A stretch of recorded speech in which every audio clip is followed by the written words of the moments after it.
Someone's going to go for 2 and get it at some point. It's 1:42 in the morning. Yeah, that's all right. Number 1. Shocker. Iron. Man, give me the Trojans. There we go.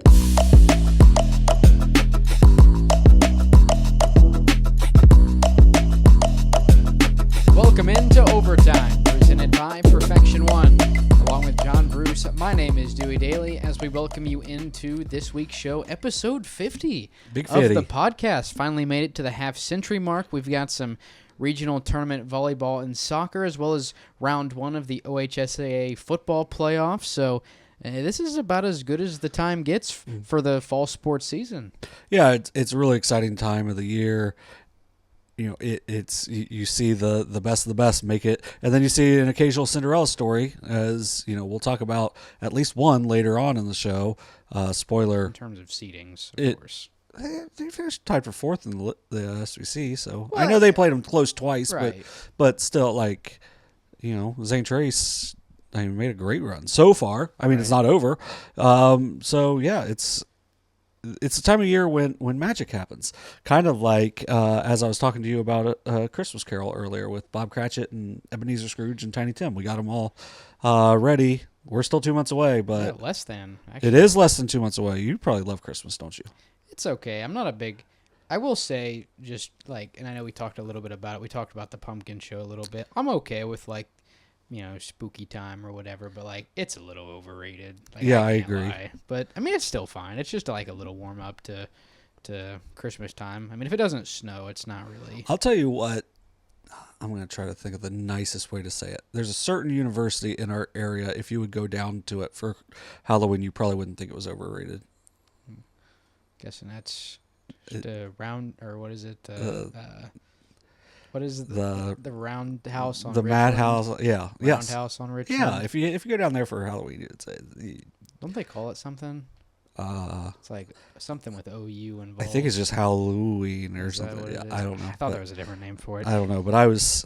We're about to talk about a team. I wasn't cool enough to go down there at the time, but yeah, that's okay. You're still college age, so no, just not almost. Barely. Yeah, barely. We're about done. 6 months left. Yeah. Next May. Let's go. April 28th. Yeah. Then you just gotta get one more degree to catch up with your boy. I don't know if we're ever going to do that. We might just call it quits after the one. Anyway. Will you make money? Because I'm not. So. That's what's most important, is what you can do with it. All right, we can go ahead and jump into the headlines for this week. And, you know, I mentioned it. We're going to talk about a team that's down around that area, down by Athens, and it's the Logan Chieftains. We talked about it a little bit last week. We said I think a Fantastic 50 gave them a 10% chance, which that's probably pretty accurate to what the chances were. One of those things that they needed to happen, winning not being one of them, of course, they needed Nelsonville to pick up a win in the TVC title game. We'll recap that game here in a few minutes, but a big win for the Buckeyes. That means a 16 seed for the Logan Chieftains as they make the playoffs at 1-9. Their last win was week 2, which I believe was still August. Yes, it was. It was August because you were gone. I was gone. It was a crazy week. Week 2 was. And, you know, Logan, their only hope was for Nelsonville to go 8-2. Well, if Logan would have won some. But Nelsonville loses to Logan, then goes on a nice little roll. They also lost to a really good Waterford team as well, but they win in an exciting fashion on Friday, which we'll talk about. Yep. But yeah, so Logan gets in, and then I will say, you know, it's not the best thing to have to play Big Walnut, but at least you don't have to play Massillon, Washington, who got the 3 seed. So, and Big Walnut not that far from Logan, where Massillon is much further. So, right, and you get a chance to compete. I mean, and a lot of people have said it, like, injuries are a part of the game. So a lot of people are like, well, you don't want to go out there and get injured. Like, for a lot of dudes, and we don't obviously follow Logan super in depth, but like, it's a chance for your seniors to go back out there and, you know, maybe the next 3 years, you never get another chance to make the playoffs. So it's a chance for, juniors, sophomores, and freshmen to get a chance to play in the playoffs. Whereas, if you don't make it the next 3 years, they never would have had it. So, you see some people that, they should just opt out. Well, Well, I don't like the opting out. If I don't selected, know if I don't think I love the amount of teams that get in, but I really don't like the teams opting out. Like, if you're healthy enough to play in week 10, you should probably be healthy enough to play in week 11. And then the 3 Cincinnati schools that are just like, we're not going to play Marion local. Like, yeah, they're one of the best teams in the state, especially in Division 7. Why not? Go compete. I'm sure not all the kids were like, no, we don't want to go. The only thing for me for a school, the only thing for me with the school that I could look at in that instance, I guess, is the fact that it's like 2.5, 3 hours away. So that ends up being a lot of money. I do know that pay for food. Yeah, I do know. Did you see the?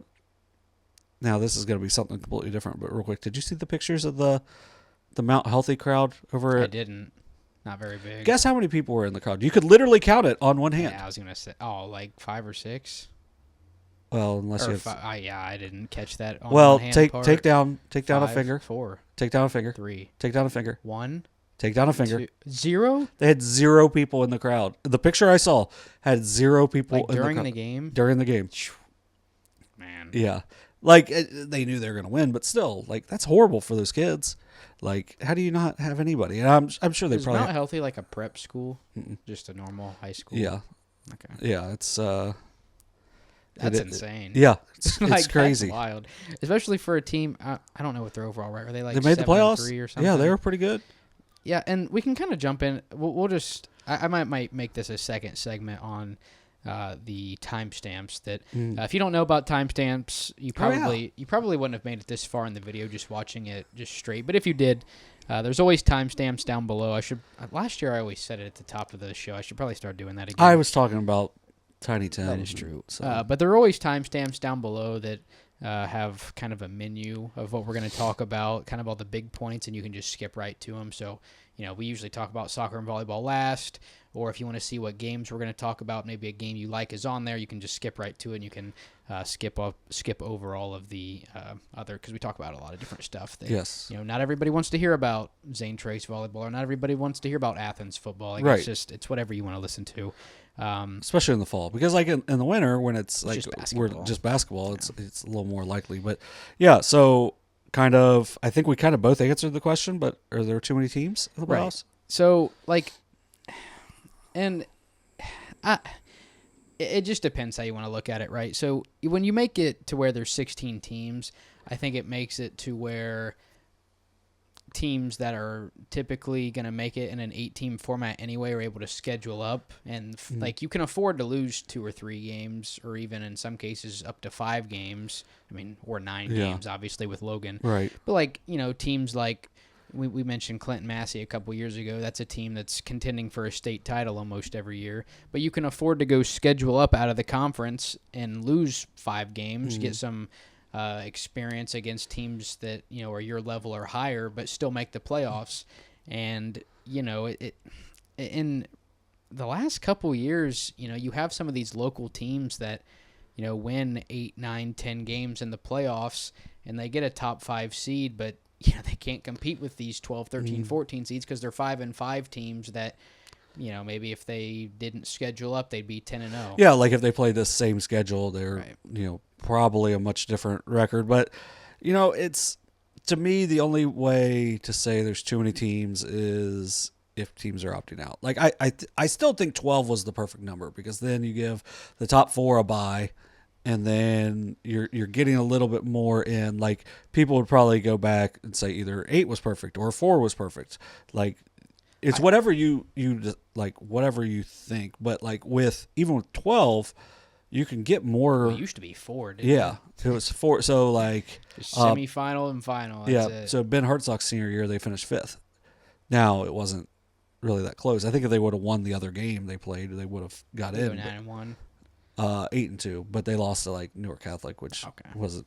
I think it was close, but it's like, it's a chance for kids to compete, and I think that's probably the most important thing, because I know not all of your teammates, when you guys went back and played an extra game after you got eliminated, were too excited to be there. Which not all of them went.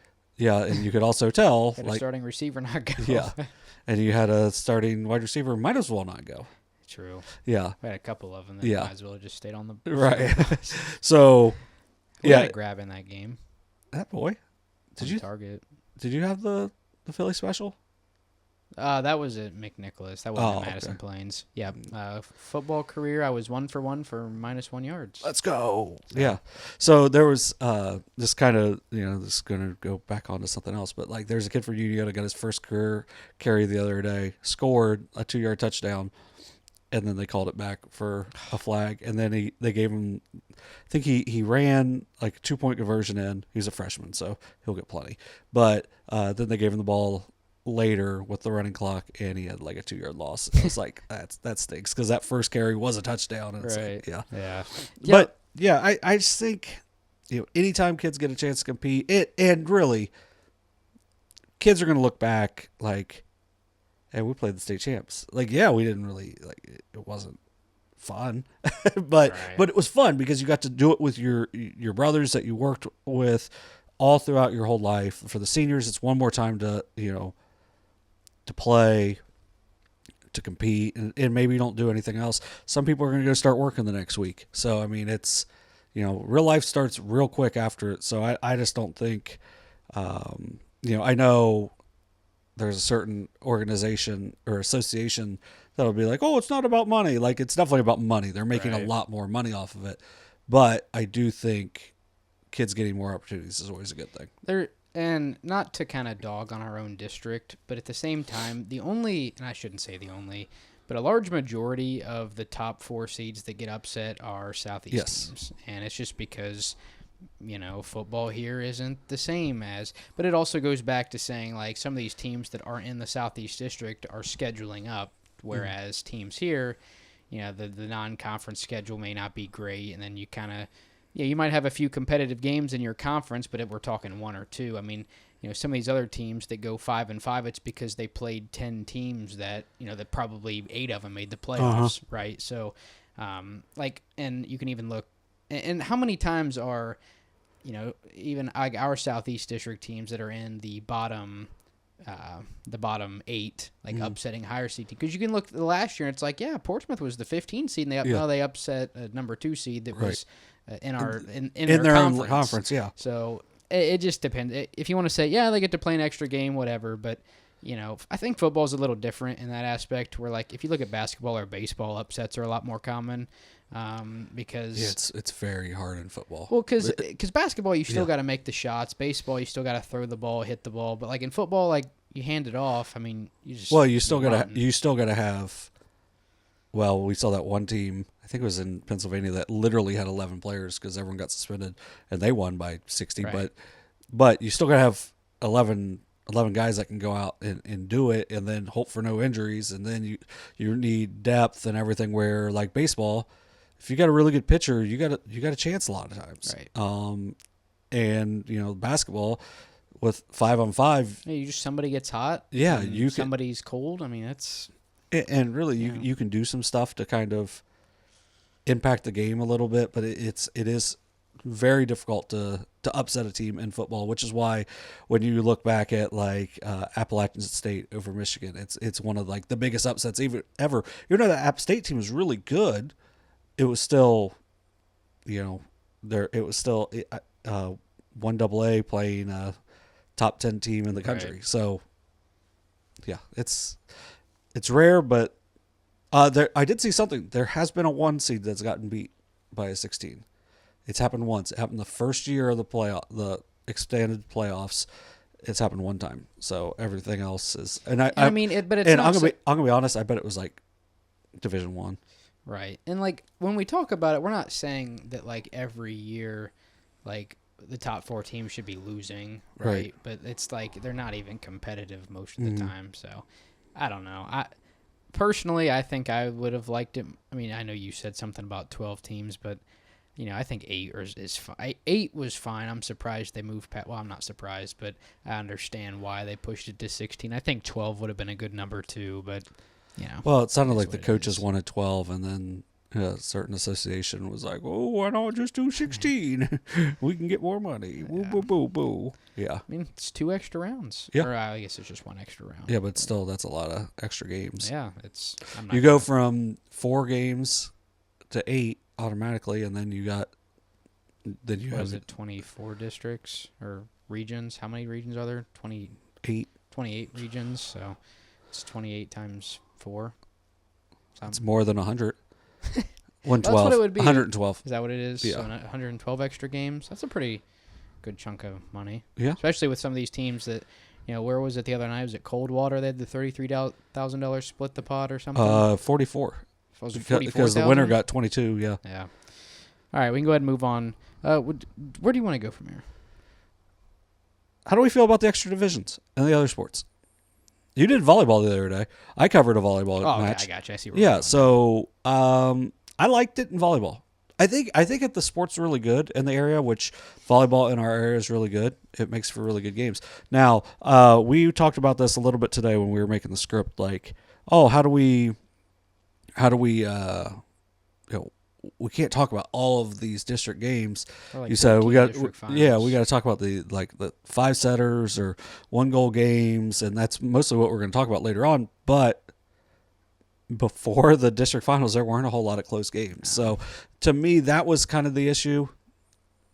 I wish they would have kept the sectional level and make the sectional finals be the district semifinals, because in a lot of the parts of the state, like when I was teaching at Wilmington or coaching at Wilmington too, like they only got a sectional championship if they reached the district final.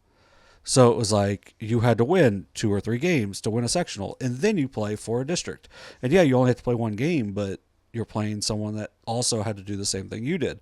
Where I think I mentioned it wasn't Big Walnut, but it was somebody like that, where in soccer they only had to win 1 game to win a district. And I don't like that part, but then we got to see kids celebrate winning their districts, and it's like, okay, this is still pretty cool. I mean, the only thing for me that I don't like is that you don't get some of the matchups you used to get.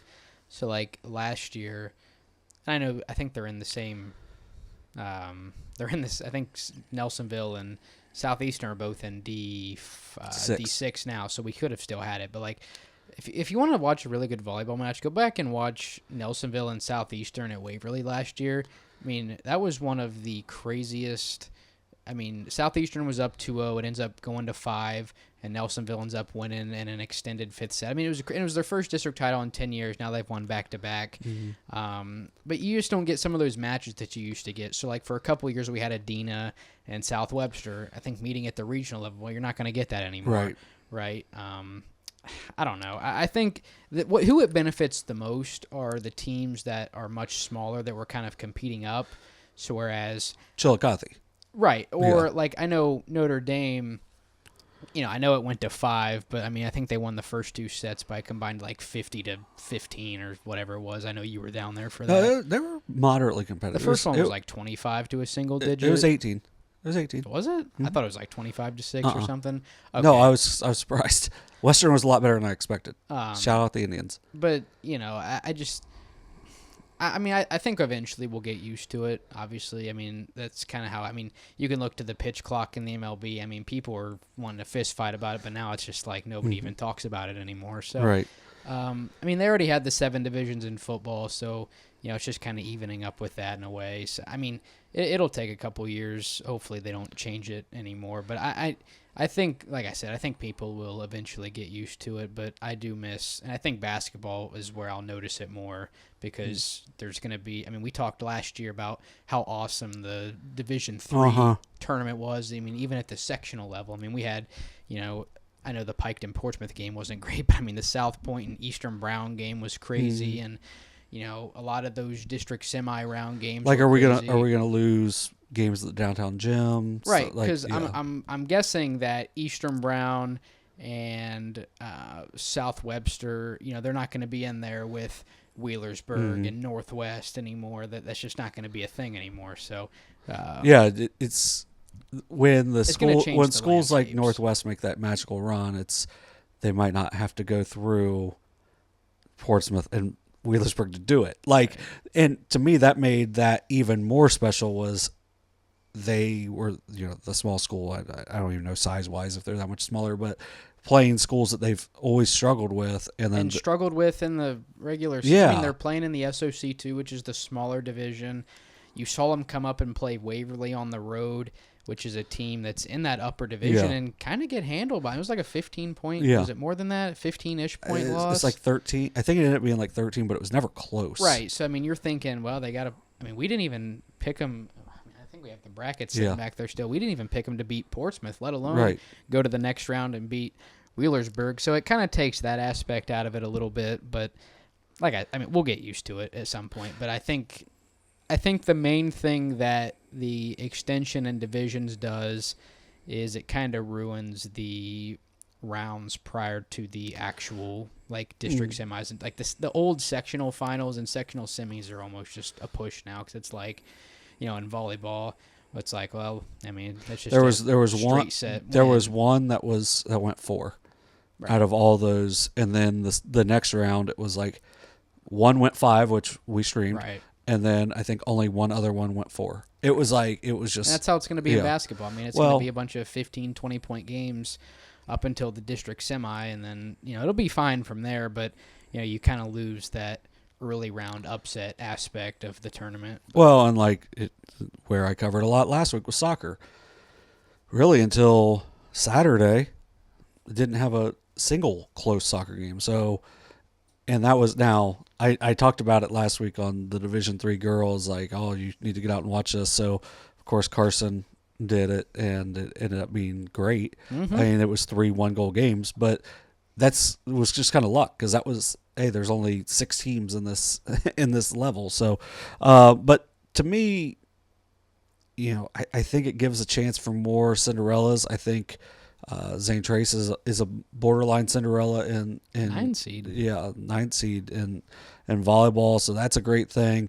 Union of boys soccer was a 6th seed and finished. I mean, they lost in the district final, but they finished 8-12, so kind of a Cinderella run there. And so I guess it opens things up for those a little bit, but it also does create some imbalance in some of the earlier rounds that I think we kind of always saw, but now with the more divisions, they are elevated more because a team wins by so much to get to the districts, and then if we're streaming it or talking about it, then we'll kind of cover it in that way, but and have to talk about these blowouts. But yeah, so moving on, I got a new one.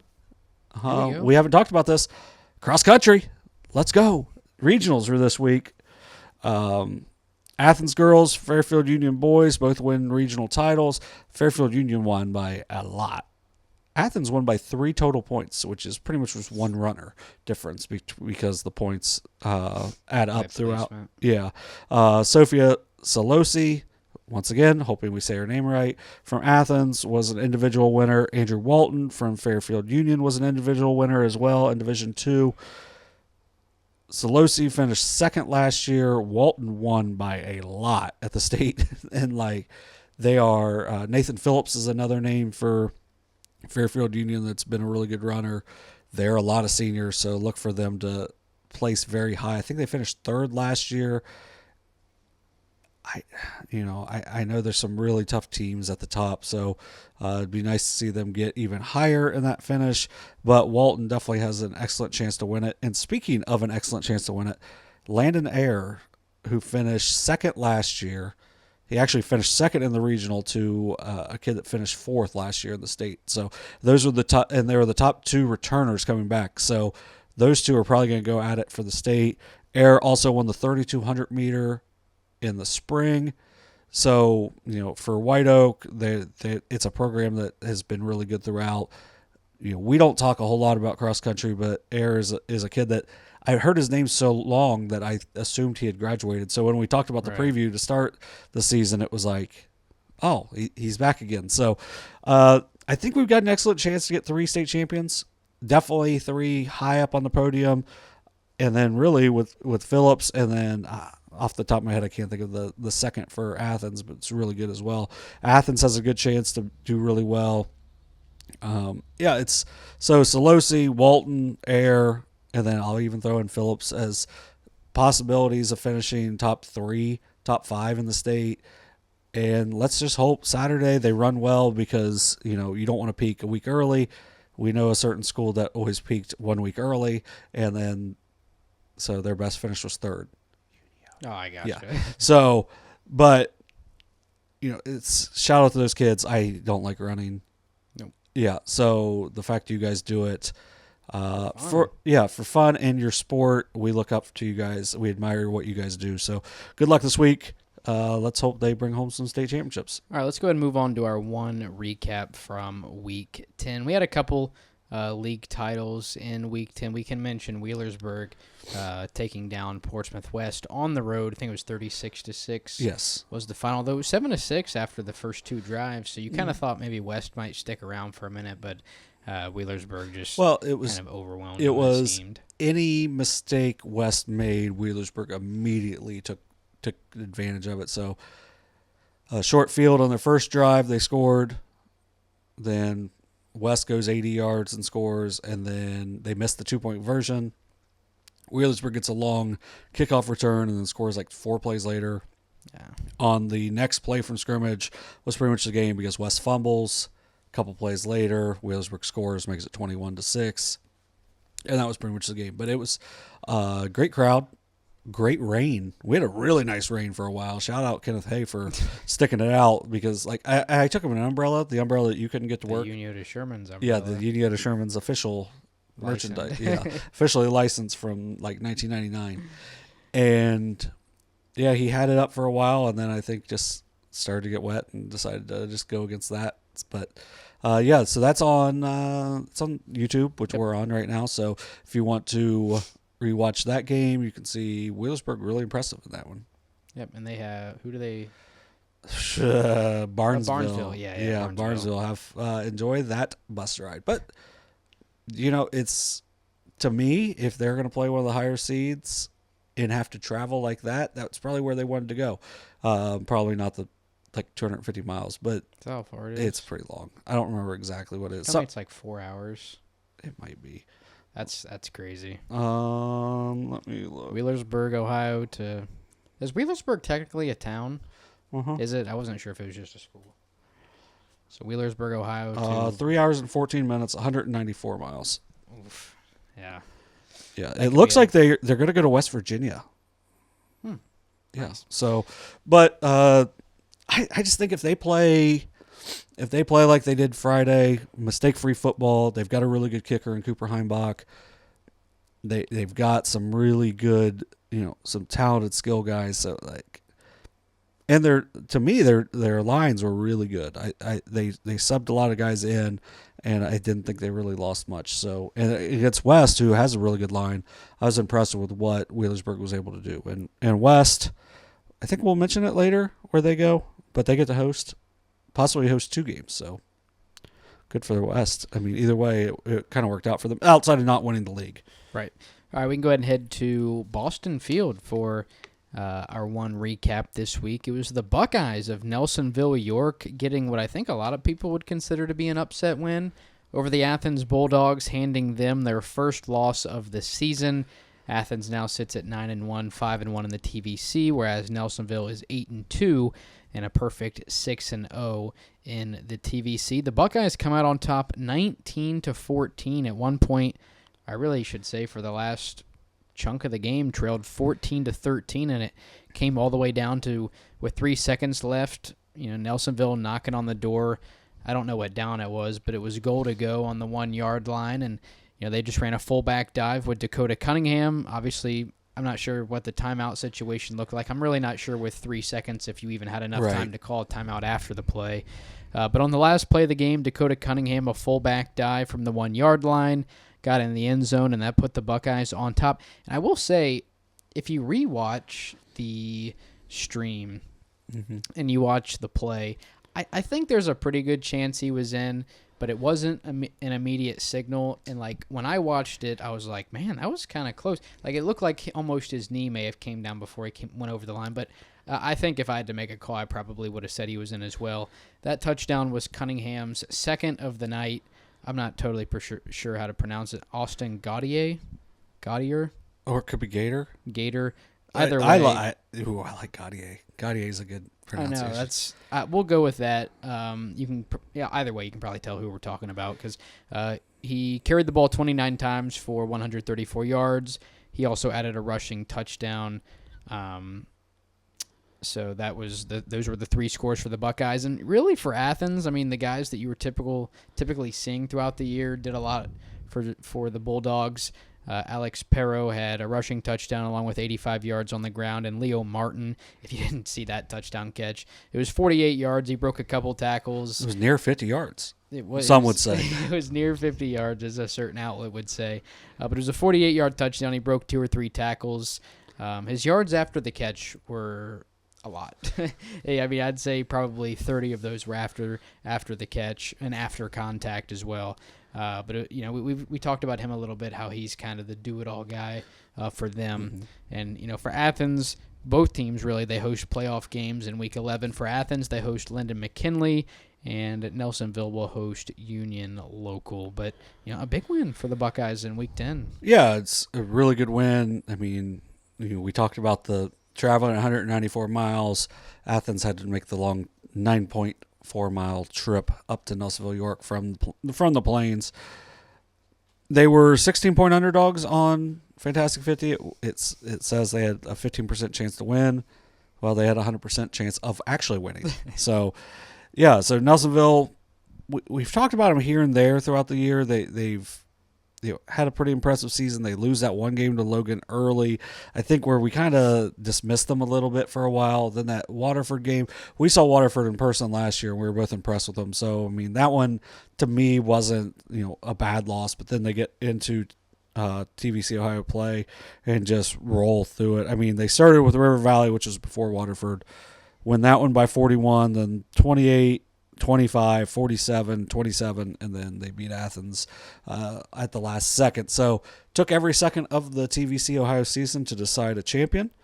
But I will say for Athens, they probably got the best draw that they could have gotten by ending up with Lyndon McKinley, who's having a really good year. I mean, McKinley just beat a good Columbus East team to get a share of the Columbus City League, I believe, North title, because it's split at 2. But, they're having one of their better seasons they've had in a while. They went 8-3 in 2021, so they probably got some of the same kids from that season. But, they're a team where Athens is going to be a pretty heavy favorite on. So that would be a first-round possible win. But Nelsonville, they've got Union Local. The positive, they don't have to go there. The negative, Union Local has had a really strong season, 8-2.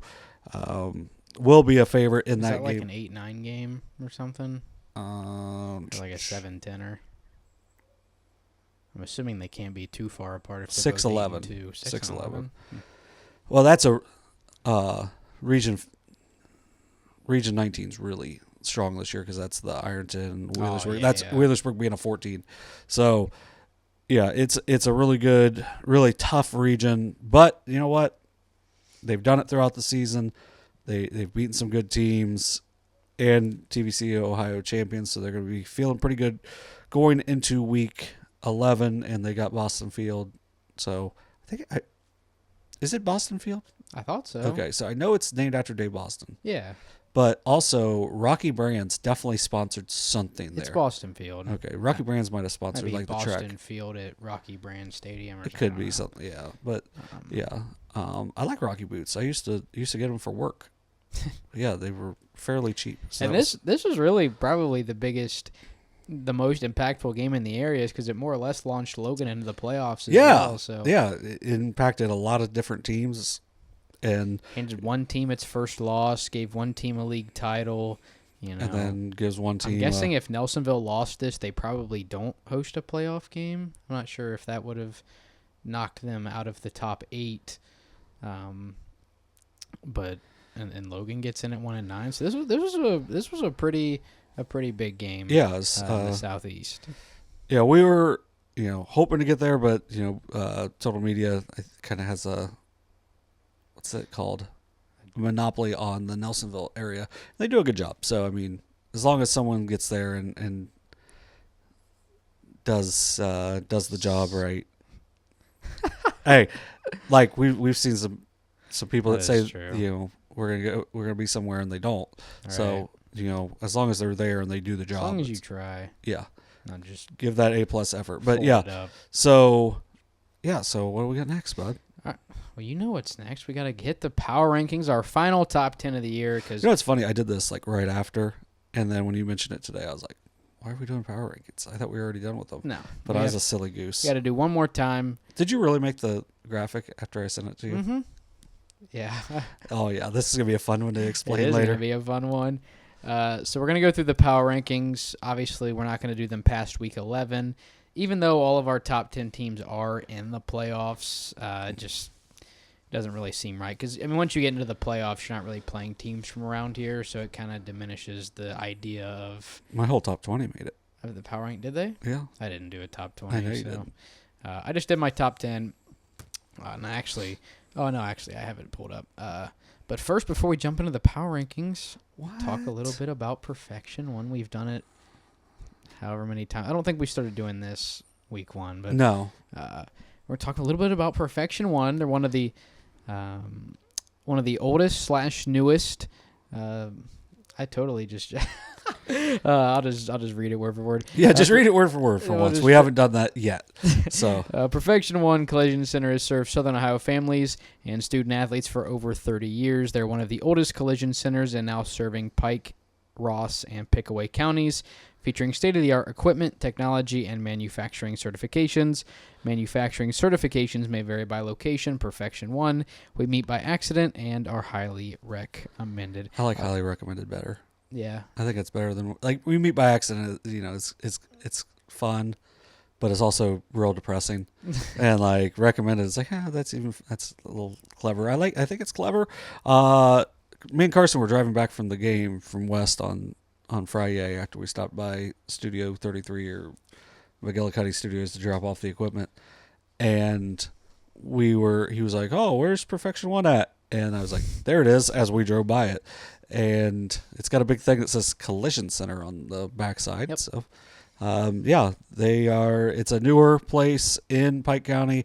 The ones in Ross and Pickaway have been there for longer, but it's been there for a little over a year now. So over by the sheriff's office. So if you ever have any issues, make sure you check them out at Perfection 1. The one in Ross County is a little deeper into Chillicothe, but the ones in Circleville and Waverly are both right off 23. So. Yeah. Yeah, you can come see a boy. You can walk to my house from the one on in Chillicothe. Please don't. Like somebody knocked, like right before I left today, someone was like knocking on the door. I don't know if they were like, if there was a pollster or what. I can't wait till next week. I don't know if it was a pollster or what they were doing, but they like, I was like getting ready, so I wasn't going to go answer the door anyway. But as I like drove away, they turned around and walked back towards my house to where I like slowed down on my street to make sure they just didn't walk into my house. Which, I mean, you're not getting literally anything of value. Just don't let the cat out. You get your busted up printer. Yeah, my busted printer that definitely does not work at all. Okay. It has some paper in it. Although I gave you most of that paper. You did. You gave me a lot of it. Yeah. I still have all of it. It'd be kind of hard to use that much paper in 1 year. Although all the sheets we print off, I mean, True that. All right. We can go ahead and jump into the power rankings. We're just going to go through our top 10. This will be our final top 10 of the football season. Not totally decided if we're going to do power rankings for basketball or not. I feel like that'd be kind of... We might have to just go top 5, because if we're going to do boys and girls... Yeah, and like, it's just hard. It's top 5's... But also, in the girls, you have 3 that are automatically... in the top 3. And that's kind of the problem. I don't feel like you have that on the boys' side. I feel like boys basketball... Do you have one? Who, Minford? Yeah. Really? Yeah. I don't care if they've lost in the district final the last 2 years to the same but I'm saying North Adams team that returns 4 out of the 5 starters. They lost to Wheelersburg both times last year. Yeah, but and split with Webster. Yeah. Could be Webster. What I was getting at is like with basketball... the thing, because like Ironton's never going to move out of the 1 spot. With basketball, I feel like you have the ability to have a new one, which I feel like is like the fun part. You're supposed to have a new. For us, like the number 1 spot for a while was like we had Waverly in there, and I think Wheelersburg may have started. Anyway, we'll see if we do a top 10 in basketball or not. It might not be a weekly thing. It might be an every couple weeks thing, but we'll see. All right, one final top 10 for 2024 for me. We have Ironton. What? Well, my top 5 is the exact same, and Ironton, Jackson, Untitled, Wheelersburg, and Fairland. I just realized I didn't. Oh man, I'm gonna have to redo the graphic. I didn't. So I could still switch mine. I didn't update. I'm not changing that on the graphic I flip up on the podcast. So it's gonna say that Jackson is 4-0 in the FAC. They're actually 5-0. But I already emailed myself the little picture of it, so you're just going to have to deal with it, unfortunately. But for the top 5, for both of us, our league champs, they all went undefeated in their conferences. Obviously, Iron not in one, but if they were, they probably would have gone undefeated. But then Fairland wouldn't have, so I will say the one thing we did have this year is every conference champion went undefeated in their conferences. So Ironton, Jackson, Untitled, Wheelersburg, and Fairland are all in my top 5. I had Nelsonville jump from not in my top 10 to 6. That's why you wouldn't let me put him 6th. No, because you already had him. Well, yeah, I had him there already. It's a bunch of jargon. Yeah, I can flip him now because I got to redo it. Nope. All right. So I have Nelsonville at 6. They were out of my top 10, but you have a big win at home against Athens. Athens was undefeated up until that point, and where I had Athens at 6. So I just felt like, usually you don't jump from unranked to 6. Usually you got to work your way up a little bit, but considering this was our final power rankings and there really aren't, there's no more time for Nelsonville. They also went undefeated in the league. So. They did. So, yeah, I just slammed Nelsonville at 6. And then I had the Eastern Eagles move from 9 to 7. Also undefeated. Our top 7 teams, all presumably undefeated in the league besides Ironton, I guess, but they went 9-1 and didn't lose to a team in the United States. Country, yeah. But yeah, Eastern, I don't remember who they played. I think it may have been East. Green. Oh, it was Green. But they go perfect 10-0, 5-0 in the SOC 1. I did drop Athens from 6 to 8. I didn't want to drop them a whole lot, but they did lose, so they had to drop a little bit. So they finish up their season 9-1, 5-1 in the TVC. I did drop Miami Trace down to 9, even though they won. I think they only beat Courthouse 21-14 or something very strange, and that just didn't. They didn't play very well down the stretch. Yeah, that didn't impress me a whole lot. So I bumped them down to 9. And then I bumped Portsmouth from 7 to 10. They lost to Ironton 50-0, which a lot of teams in our area would do. But I just didn't feel very good having them over top of any of our undefeated league teams. And I just felt that Athens and Miami Trace would probably... What? What mine's going to be? I just didn't really feel... like having them over any of the undefeated league teams like somebody may have done in the original rankings they sent me. And I feel like head-to-head, I haven't seen Athens, but I just feel like even though Miami Trace seemed to maybe not play their best football the last 2 or 3 weeks, even though they did play really well for a half against Jackson, I still think Miami Trace would probably have the edge over Portsmouth, and there's only a 1-win difference between the two, and obviously Athens went 9-1. So, yeah, that's my top 10 for the final time in 2024. Ironton, Jackson, Untitled, Wheelersburg, Fairland, Nelsonville-York, the Eastern Eagles, Athens, Miami Trace, and Portsmouth. And I did, for what it's worth, even though I didn't do a top 20, I'd say West and Amanda probably would have been right outside. Zane Trace probably up there too, right outside the top 10. South Gallia would have been pretty close as well. But yeah, so let's go ahead and hear it. So I had Zane Trace 13. I had Logan number 12, West 11. So those are my extras. I also had Piketon 14th. They had a really good last half of the year. They did. So number 1, Ironton. Number 2, Jackson. Number 3, Untitled. Number 4, Wheelersburg. Number 5, Fairland. Number 7, Eastern Pike. Number 8, Miami Trace. Number 9, Nelsonville-York. And number 10, Athens. I don't have anyone at number 6. Oh, did you skip over 6? Yeah. So I can redo it. So no, because I sent it in and I did this very quickly. I had Portsmouth number 6. So I get a text from Dewey today like the good old lose at home by 50 and move up a spot in the power rankings. So yeah. So if you don't watch the podcast on a weekly basis, Portsmouth was 7th in his rankings last week. Portsmouth got beat by 50 at home by Ironton, which, some would maybe say warrants. I would argue most teams would do that in our area. I do too, but I would say that also warrants maybe dropping down a spot or two. Like I didn't drop them out of my top 10, but I put them down to 10. I still would argue. Over here, put them up a spot. I still would argue they'd been 9-0 if the officials weren't. I agree. I agree. Bad. And that's something I can't remember if I texted it to you or not. But I think we would look at this Portsmouth team a lot different if they would have beat Fairland. I think. But then they still would have lost by 50. They still would have lost by 50, but they would have been where Fairland is at. I mean, Fairland lost to Ironton by 40 or whatever. So neither team scored. I think it was 42-0 against Fairland, so I guess they lost by 8 less. They were points. Closer for a half. Wasn't it like 21-0? I thought it was like 6-0. Oh, was it 6-0? It was like something crazy, like something that didn't make sense. But yeah, I got Portsmouth 6th. I was impressed with what they did. Are you sure you don't want me to redo Shut it? up. No, I can't. I don't. No, I don't want you to. All right. No, all right. I don't want you to. If I don't think I'm redoing the graphic either, honestly. No, if you're gonna redo it, it would have been Nelsonville up to 6, and then whatever. I don't care. I don't care. Like, I've gotten crap about it throughout the year because of where I had Wheelersburg. I feel good about where Wheelersburg's at now. Yeah, I mean, it makes sense now. But you know what? I'm okay with it. I can deal with it. It happens. I got Eastern Pike 7th. Undefeated season, once again, 22 straight. A lot. Regular season wins, pretty good. And then you've got Nelsonville. I still the main reason I had Nelsonville a little lower was the Logan loss. I mean, in week 2. They single-handedly got Logan into the playoffs. They did. So they were just doing they were doing them a solid. Favor. Yeah.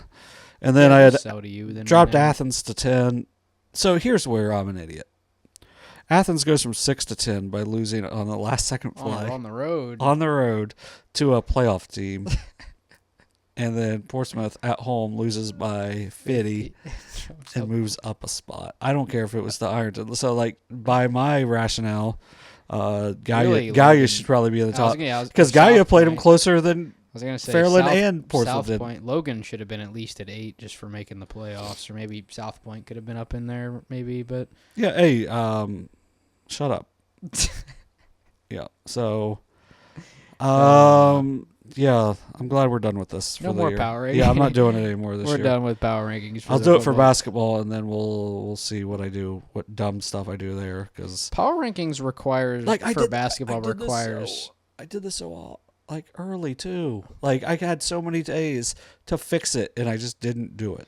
And like for basketball, I will say the power rankings require a lot more like rationale in terms of like when you jump teams, because like it's not. You lose once and you drop 4 spots, right? It just kind of it's a little bit different than in football, where one loss in basketball isn't as impactful as one loss is in football, obviously, because there's twice as many games in basketball as there is in football. So, those are our outstanding, so meaningful. You should die by them power rankings to round out 2024. So, your voice just cracked a little bit. Mine did? Yeah. That's fine. Yeah, so I'm glad that happened at the very least. All right. We can go ahead and jump into the main football segment. I know we did recap one game, but we're going to go ahead and preview 3 playoff games, and the 3 games that we're going to talk about, I think, are the only ones that have I guess there is one with West and Chesapeake, but kind of the main 3 games that have teams from our coverage area that are playing each other. But we're also going to mention all the other matchups that... I got to say something. Do you? So the other night, I get a text from my mom. Because we're Japanese. Like, my mom was born in Japan. I'm very, very lightly Japanese. Like 25%. But, so we'll talk about the Japanese players playing in the majors. So Otani hurts himself sliding into second. sublimations. I think it's like a slight. He's playing tonight. Yeah, he's playing tonight. Is that game on yet? Yeah. What do you think he did in his first at bat? You don't know if he can swing or not. So that's the important part of this. Didn't go yard. Did something else. Probably just 4-pitch walk. Yeah, none of them were close. And then he scores because Freddie Freeman hits a home run.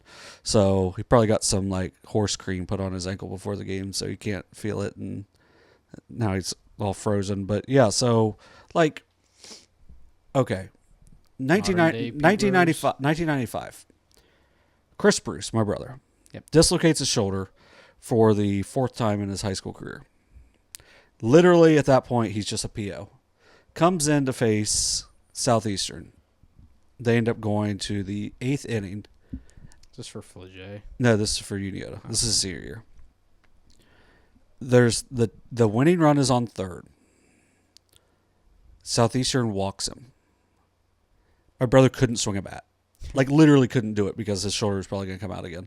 He was going to bunt, and they intentionally walked him. The next batter was would have been the player of the year in the league if he didn't get hurt.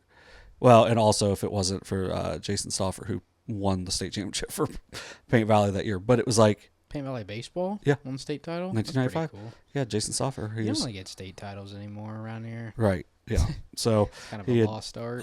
So also another fun fact, the only time my brother's team lost to Paint Valley. How did this come up, randomly? I just saw it when Tony walked. But the only time my brother's team lost to Paint Valley was the district finals that year, and then Paint Valley went and won state. So, all right, pretty good league. But yeah, if you're playing a guy or girl that can't do something, throw them strikes, and at least see if they can. You right. Silly gooses. Yeah. Okay. Love my Japanese heritage.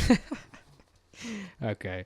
So like I said, we're going to preview 3 of the games in our area that have 2 area teams playing each other, but we're also going to mention some of the top seeds that our area teams drew. So just to mention them all, we have Ironton taking on Worthington Christian, the Eastern Eagles taking on Strasburg Franklin. I'll say that would not be a good matchup if it was softball. Strasburg Franklin. Yeah. Also, Ironton would not be a good matchup if it was soccer in Worthington Christian. So those are my fun facts.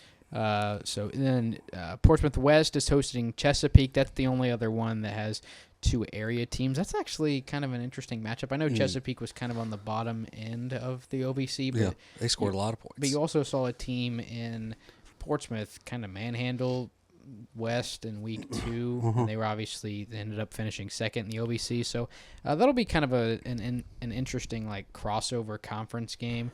Obviously, I think West is a much better football team now than they were in weeks 1 and 2 to begin this season.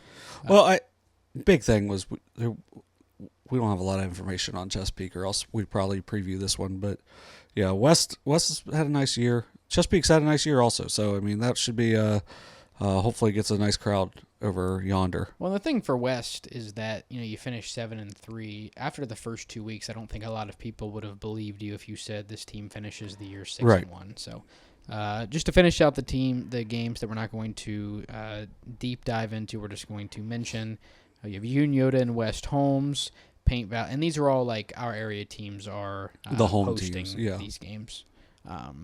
Uniota is hosting West Holmes. Paint Valley is taking on Purcell Marion. Rock Hill is facing Madison Plains.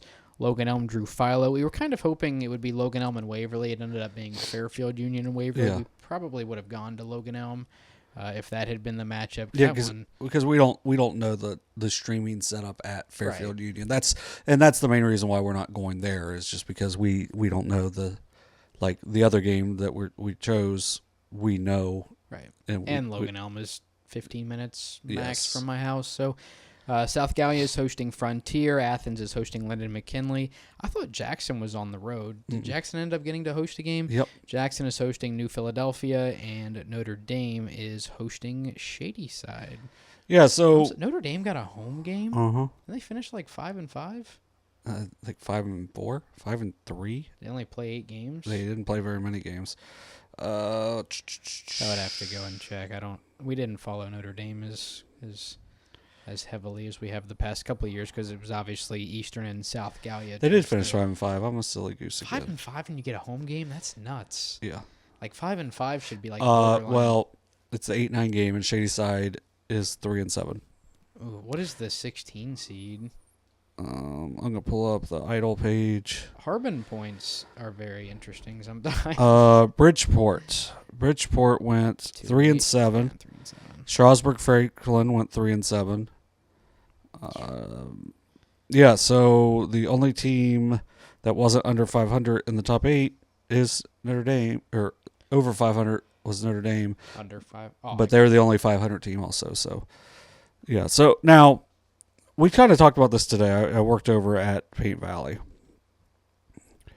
And Paint Valley got just, not, because it's Harbin points, so, it is what it is. But Paint Valley plays Purcell Marion, who beat a really good Zane Trace team last year in the playoffs. Last second field goal. A game that we didn't really think was going to be that close, but it ended up being a really good game. And Paint Valley, gets Purcell Marion, but if Paint Valley would have won one less game, they would have got to play Madison Plains, who Westfall beat to start the year. That's what I'm saying when I say that just the way that seedings are set up, like it's not always good to be a higher seed. Yeah. Like sometimes you get a less favorable matchup playing the what is it? Probably 4-13 or something, or 5-12. Yeah. Like you don't always get a good matchup there. I mean, it's like, and I know, obviously we're both familiar with Untitled, but like you can go back to last year where it's like, Untitled was one spot away from getting McLean, but they get a team in Urbana who's like, in terms of the seedings, a seed lower than McLean. It's like you would have much rather played McLean because McLean had one of their better seasons they've had. The tandem in the backfield with Potts and Penwell, and then they had, I think it's Stapleton was their quarterback. I mean, they had a lot of good guys, but I think Untitled would have much rather played McLean than. And I think that's kind of what you get with like Logan Elm, where I don't know much about Philo, but I'm guessing you probably would have rather played Waverly than Philo. I'm not, and I don't know that to be a fact, but. Well, and then like for Paint Valley also, if West Jefferson wins one more game, they probably are up a spot. They probably would be in the 5 spot facing a Dayton Christian team, which it doesn't matter if Braylon Robertson's healthy or not for that game, where it does matter with Purcell Marion. Right. But then also, more than likely, it would be a Paint Valley West game in week 12, which would be for show we would be at. But would that really? Oh, it would have. It won't be now, but it would have been. Yeah. But now Paint Valley will have to go, if they win, to Anna, who plays in the same league with Coldwater and Marion Local. And even though they didn't beat them, they still face those high quality teams every week. So, but yeah, so those are the local teams. Some of them have shorter drive or shorter opponent drives than others, but should be hopefully we can get some wins out of this, and then we'll be able to talk about them a little bit more next week, because we got we'll definitely be streaming it again next week as well. So this week and next, and that's probably going to be it. Yeah. But we'll kind of see. But make sure you follow sosaohio.com to see where we will be at for show. All right, we can go ahead and jump into our first preview. We're going to talk about Zane Trace traveling to Fairland. Second year in a row for Fairland. They've drawn the 2 seed and will host the 15 seed. It did not go very well for them last year as they had a rematch with Portsmouth. And after beating them by a couple scores in the first meeting, Portsmouth more or less just said, hey, we're running the ball every time. And it worked. So, in all honesty, for Fairland, kind of playing a similar team in Zane Trace. So, Fairland, obviously 9-1, that lone loss to Ironton. They go a perfect 6-0 out of the Ohio Valley Conference, whereas Zane Trace, not as much success outside of the conference, actually, in the grand scheme of things, no success, as they go 0-3. But we kind of mentioned how it's a pretty, like, in terms of around here, one of the tougher non-conference schedules because, you play Logan Elm week 1, you play Waverly week 2, and then you play a North Union team in week 3. Now, they do go 6-1 in conference play, only losing to Yoda, who won the gold ball by 2 scores, which, and really it wasn't a 2-score game. I mean, it was Zane Trace leading at halftime. With 5 minutes left, they had a 4th and goal. They get a stop there. Right. They're down 6, and, it's... You get a chance to win. So this is a Zane Trace team that I think is much better than a 15 seed. Did you already say what the computer has it as? No, I have not. Oh, because that's disgusting. Yeah, so Fairland is a 30-point favorite, which that is very far off of what. Yeah, I would not take that. No. Yeah, I would go the other way. Yeah. Give me Zane Trace plus 30. Yeah, I thought you were going to say to win by 30. No. No, but I think with this Zane Trace team, they are physical. They're getting better throughout the year. It's to me, a lot of it depends on Bryce Johnson's health. He hasn't really ran the ball much in the last 2 weeks. He did run a little bit last week. This is a game of attrition on both sides. Yeah. So if Ethan Wall's not fully healthy for Fairland, senior quarterback. Yeah, what are they going to be able to do passing wise? And are they going to be a little more one-dimensional if Hayden has to play, kind of in the Wildcat, right. Which in the Wildcat, what they're going to do, probably run. Right. But for Zane Trace, they're a physical team. They're a team that they got better throughout the season as they got healthier. But then once again, I mentioned Bryce Johnson getting hurt. But the last game of the regular season, Gunnar McCullough threw a little bit better. Threw a couple of deep balls, hit Mason Hartley for a deep ball. They've got Aiden Dunn, who's really dynamic when he gets the ball. Silas Stewart's been really good throughout the year for them. They are going to run the ball. Mm-hmm. And they should. And from what we saw in person that was what Fairland didn't really excel at stopping, was running the ball. So, and they've got 2 guys, right? Yeah. Whereas, Portsmouth, it's a lot of Chase Highland, and obviously we've seen them mix in a little bit of the other guys like Cam Wood, and we'll talk about Portsmouth here in a minute, but they've got a couple other guys that they kind of mix in, whereas for ZT, if Bryce Johnson is healthy, I mean, it's like, you get one guy, boom, boom, boom, he comes out, the next guy fully healthy and ready to go, not tired, boom, boom, boom. I mean, it's just a constant running back that is not tired coming at you. Yeah, so it's a lot of, and then you got the running quarterback also. So they've got a lot of options with Zane Trace. I think Fairland's the favorite because they're at home. They're 9-1. They've had fairly long drive as well. Yeah, and they've been successful. 3 hours. Now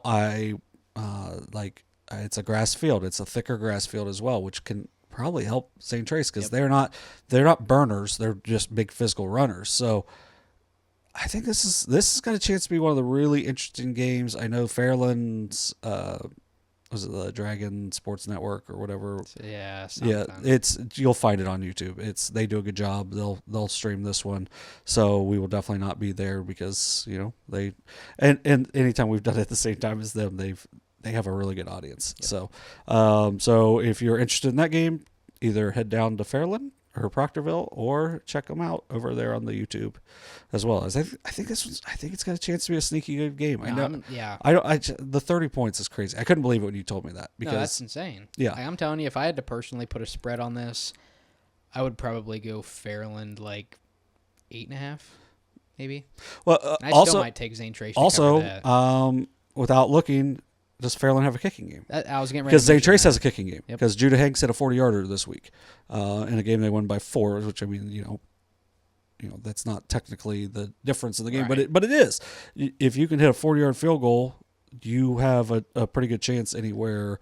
Inside if you get to the 20, you get a chance for points. Right, and I mean with a field goal can make it from a 1-score to a 2-score game, which completely changes the approach for the opposing team. So. You might be able to take somebody out of your... I'm not sure if Fairland has an area that's not in their comfort zone since they run and pass the ball well, right. But, I mean, you get what I'm saying. So, this is what I'll say. I think Fairland wins because I think Fairland has more talent, like, throughout every position. And I think if you had to pick a team, I'd say Fairland probably a little better through the air. So I think Fairland wins, but this is a game where like it wouldn't surprise me if Zane Trace won. Like I would be like, man, Zane Trace won. The only way I would be surprised is if it's Zane Trace like won by like 3 or 4 scores. But so also with Zane Trace, if Fairland tries to sell out, Zane Trace runs a nice play action, and if they can get Peyton Dotson, he catches the ball. He's probably running away from anybody. So kind of. They've got their burners are on the outside or at tight end, which is kind of a crazy thing to say that you got a burner at tight end, but they do. So I think this will be a really fun one. I like we said, Fairland's probably the favorite, but if St. Trace was able to sneak up and get them, wouldn't surprise either of us. No, McCullough throws just enough and well enough to where like you have to respect it, and if you don't, that's where you see something where like in that Week 8 game. You just Peyton Dotson just streaking up one of the hashes, and he's wide open. I mean, it's just, pitch and catch, and you just let him run afterwards. So, I think this is, if you're going to watch a game, like this probably wouldn't be a bad one to tune into. Right. Because I think it could be a lot closer than, obviously what the computer is predicting it to be. So, true that. All right, we'll go ahead and move on to our next one. The Waverly Tigers, finishing at 5-5, are taking the trip to Fairfield Union to take on the 6-4 Falcons.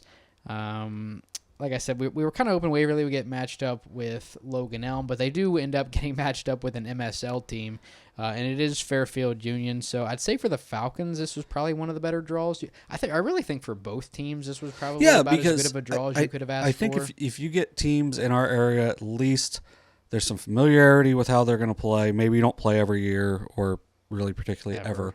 But you can probably get some more intel that you trust also, because, maybe if you're playing Canton South, I'll use, how willing are their league coaches going to be to help you out, where you probably have friends that are coaching at schools in these conferences, living in the same area. So 2 schools that are going definitely in different directions, seemingly. Right. I mean, like if you can get it to where maybe you're playing a team that has played one of the teams you've played, like something to that extent. So like I know we could connect these two easily because, obviously you connect Waverly to Zane Trace to Logan Elm to Fairfield Union, just that kind of thing. So these, although like you said, you're not really ever playing each other, they're still in the same geographical area of the district. So for the Waverly Tigers, started off really hot. The win on the road against Miami Trace had you thinking, okay, this is going to be a team that's going to be very solid. Like you said earlier, got up to number 2 in our they were very high. And I think if we had to do rankings for top 20, probably would have been around 15 or 16. They just didn't finish very strong. For Waverly, they were 2-4 in their last 6.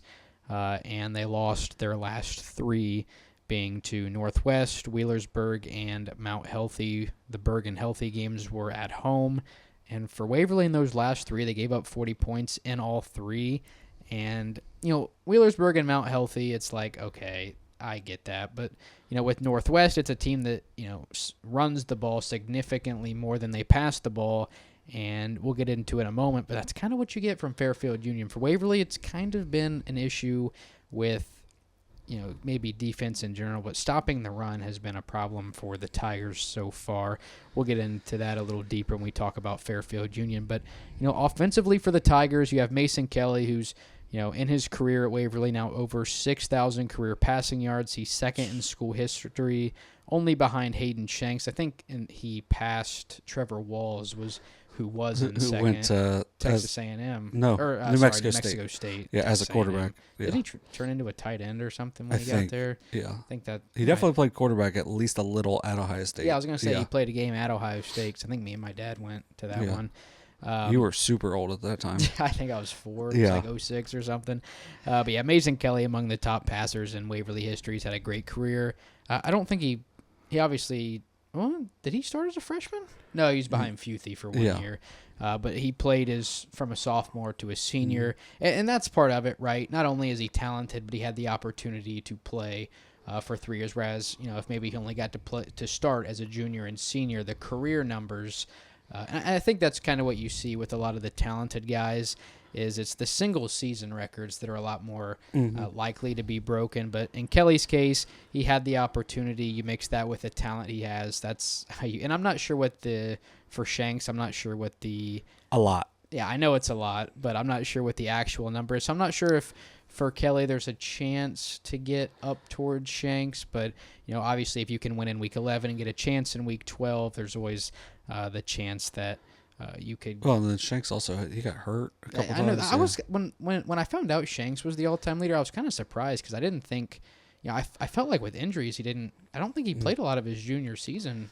I think he had the ACL, and I think he tried to play on it against us, and I think it got messed up even more. And I don't know if he played the rest of the year, but we can go ahead and move on throughout the rest of the Waverly skilled guys. Obviously, but I'll just jump. Well, we're talking Mason Kelly. I feel like his progression through the years too has been a big improvement, because week 1 I was super impressed with what he was able to do, and even week 3 against Uniota they didn't move the ball very well, but he never put the ball in a bad spot.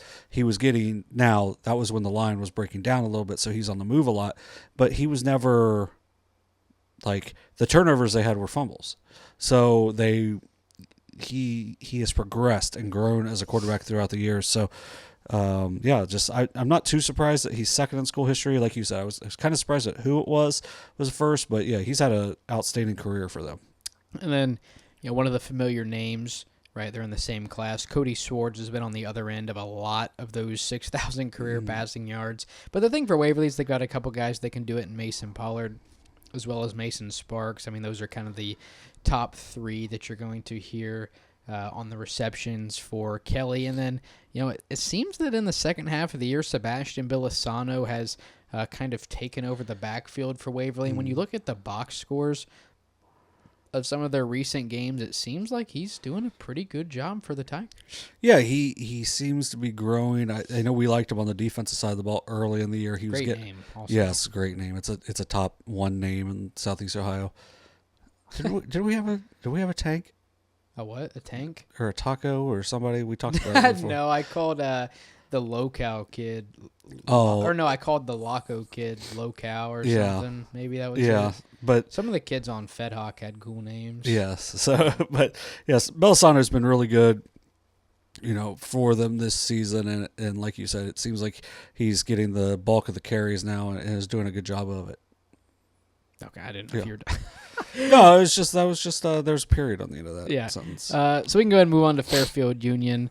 We kind of highlighted how defense has been a bit of an issue. We'll save that for a second. For Fairfield Union, right, they won their last 4 games. So they go from 2-4 to 6-4, and in that time, in that 4-game stretch, 22 points was the most they gave up, and it was to Circleville, and the final of that game was 50-22. So you kind of got to wonder if maybe the JV defense was in on that last score, so it potentially could have been even less than that. And for Fairfield Union, we mentioned the weakness and the run defense for the Tigers. You saw a team in Northwest who, pretty much going to run the ball every play, had a lot of success. I mean, scored over 40 points. This is a Falcon team that runs the ball a lot. So, I mean, you have the senior running back, Owen Ruff. We talked a little bit about him last year. I think he may have set the single-game record in rushing last season. If not, maybe broke it again this year. Either way, he's over 750 rushing yards this year, along with 10 touchdowns. And that might stick out to you and say that, maybe 750 yards isn't a lot, but it's because they have a ton of... they've got a handful of guys that run the ball. Along with Ruff, you have the senior quarterback, Hunter Clark.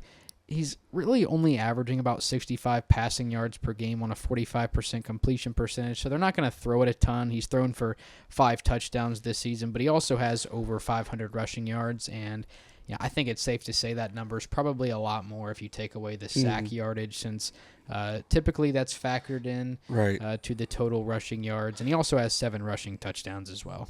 Why is it only the NFL that doesn't factor that in? Probably fantasy football purposes.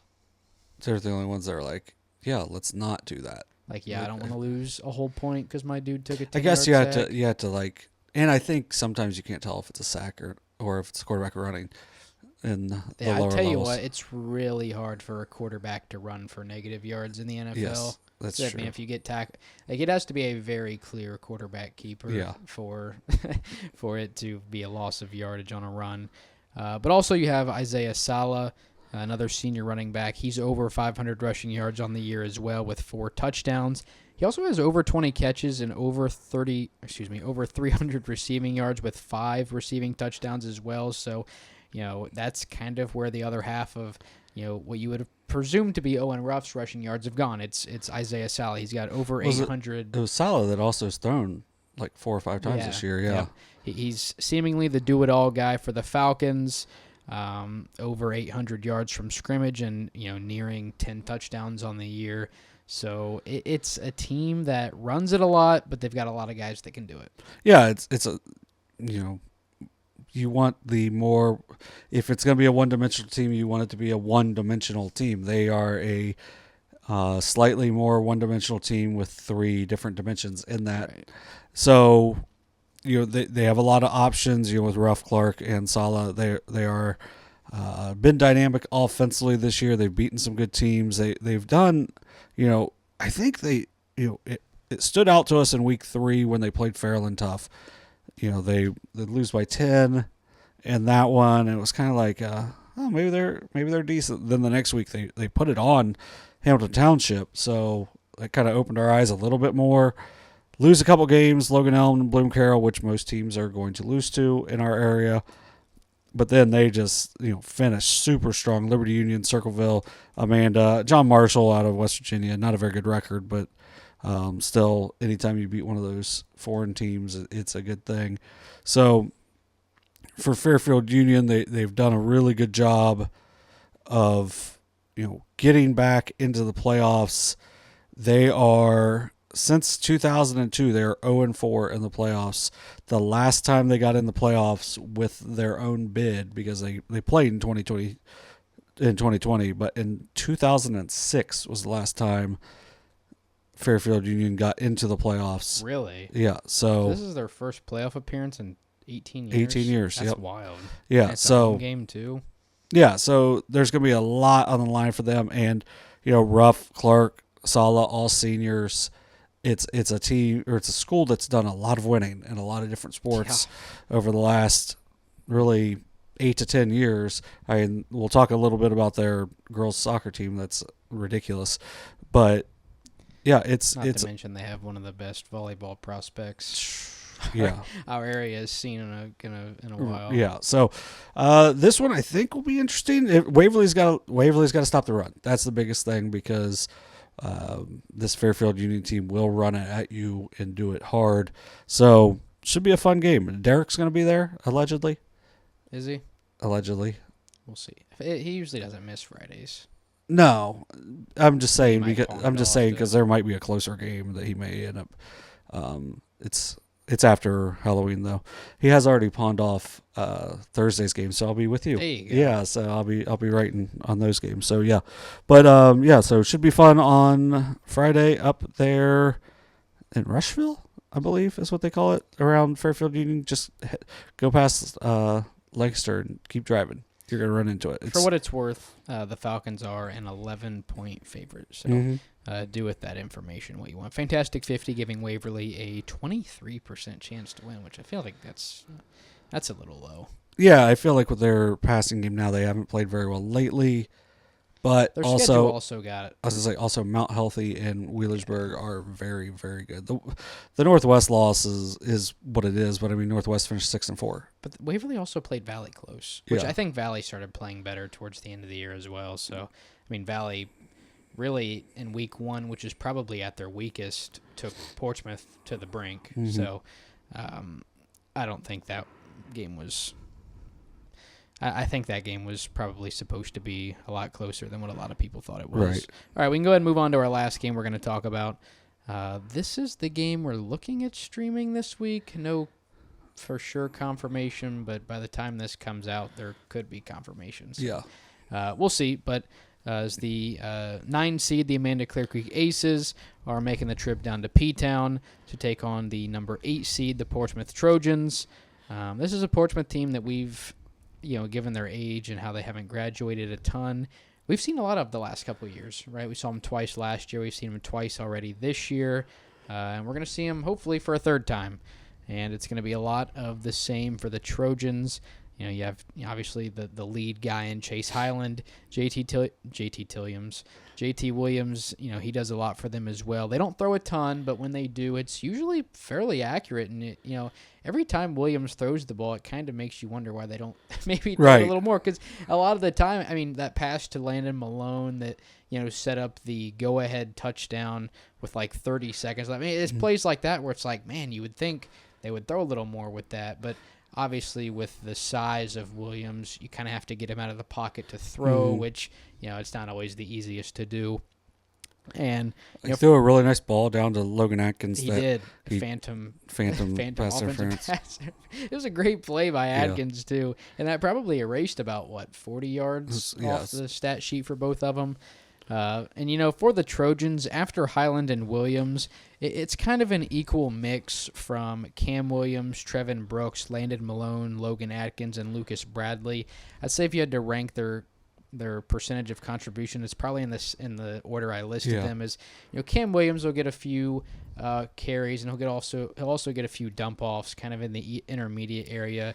He's dynamic, so they're going to try to find a way to get him the ball. And Trevin Brooks, when they go to him, it's usually successful. We've seen them run the fake PAT to him twice now this year. Obviously, Landon Malone had the big catch on the near side just before that. It was nearly a touchdown catch for Malone. And, we've mentioned Atkins and how he had the big play up the far sideline that unfortunately got called back. And you have Lucas Bradley and Landon Malone. If you watch Portsmouth play, it's those two that sub in for each other every single play, and it seems like they're taking the play call in. But for the Trojans, and really these two teams are kind of mirror images of each other. They're both going to run it a lot. Really, Amanda could potentially make Portsmouth look like an air raid offense because I don't think Amanda throws the ball hardly at all. This is a Trojan team that. They lose by 50 to Ironton and lose by 11 to Greenup County, but you have the tight loss to Fairland, and I said it earlier, I think we would look at this Portsmouth team a lot differently had that game gone the other way. Yeah, it's a team that, you also, Nick Copley ran the ball a little bit when we saw him against Fairland. So they're a team that, with so many different weapons, it's going to be mostly Chase Highland. But if JT Williams can get out on the move, they have some dynamic guys downfield as well. They play really good defense, and they do a good job against the run, which is what they're going to see a lot because Amanda is very run-heavy, led by Chad Somm, Tommy Stye, Bodie Martin, different guys that are coached by Chad Somm. But, they running backs, Tommy Stye, Bodie Martin, against Logan Elm, they ran like crazy on them. They've had some weird scores throughout the year. I know you highlighted a lot of it, but they have one of the best wins. They beat Uniota in week 2, so they've got a really good kicker as well. So it's a team that can, run the ball and do it really well. They do a lot of misdirection stuff, but they are it can be a dynamic offense. Against Circleville, they scored 30 points in the second half, all in the third quarter to beat Circleville. So it's a team that, while dynamic, also seems like can be slowed down at times as well. So it's Fairfield Union beat them 18-13 in week 9. They also pounded Logan Elm 42-12 the week before. So they're kind of weird. Like as you said, they're. We had a whole segment about it. Last week or the week before, it's like, you have this Amanda team that they beat Logan Elm 42-12, and then they lose to Fairfield Union 18-13, who Logan Elm beat by 21. So, and then I also threw the Hamilton Township thing in there too, because Amanda loses to Hamilton by 1, but then Logan Elm beats Hamilton by 2. So that one's a little tighter. So that one's not quite as well. But I feel like the only non-weird team in that league is Bloom. Bloom just handles everybody, and that's. Did you see who they play? Week 1 or week 11? Yeah. No. Bishop Hartley, who beat them by 6 in the regular season. See, guess what the line is? 6. Yeah. Yeah, that's one of the only ones that makes sense. But, yeah. So that's that Division 3, Region 11 craziness. But, yeah, I think this will be a fun game. It could be a quick game. Yeah. It could be a really quick game because these teams are going to run the ball. So, I think, you haven't mentioned here that, pretty much mirror images, but Amanda actually probably throws it less. Yeah. So, but they have a swarming defense that can cause turnovers. So if JT Williams isn't careful with the ball, this is an Amanda team that can pick off passes. So they've grown, had probably their they probably bottomed out as a program 2 years ago when they went 0-10. And then last year they got better. They went 3-7. Now 6-4 this year. It's a team that has continued to grow. I believe this is Coach Som's second year with them, or Chet Som. So with them they are 9-11, but they are a team that has, as we talked about, gotten better throughout the year and been kind of up and down, but at the same time, they're a team I don't think you really want to play.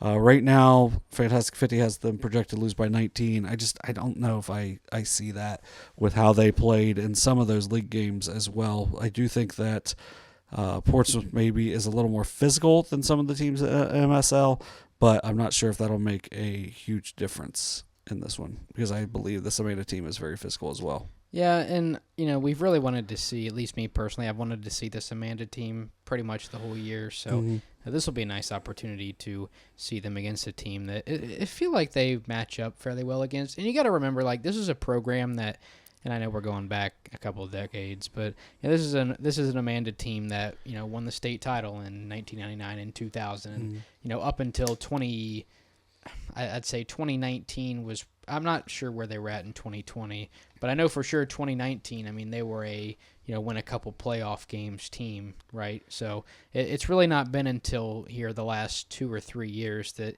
their reputation is kind of, their stock has dropped a little bit, but it seems they're on the come up. Yeah, in 2019, 20, and 21, they won a playoff game in each of those years. So, they've, like you mentioned, they have won state championships. They made it to the state finals in 2003 and 2004. I believe it was 4 where they got kind of jobbed on a really weak pass interference offensive, of course, and ended up not scoring late and then ended up losing that game. I think it was not 2004. It might have been 2003 because 2004 they got blasted. They lost 13-8, and it was. I remember watching the game, and it was just because I had played summer baseball with their tight end who got called for the penalty. That was not bueno call. Much better football player than baseball. All right, Amanda at Portsmouth. Hopefully that'll be our stream in week 11 if all things go to plan. That's where we'll be down at the Coliseum this Friday. So. All right, we can go ahead and move on to the volleyball and soccer segment. A lot of district medals were handed out. We're only going to we'll mention all of the winners, but we're only going to really deep dive into the games that were either instant classics or super close or all of the above. So for volleyball, we picked a couple of 5-setters to talk about.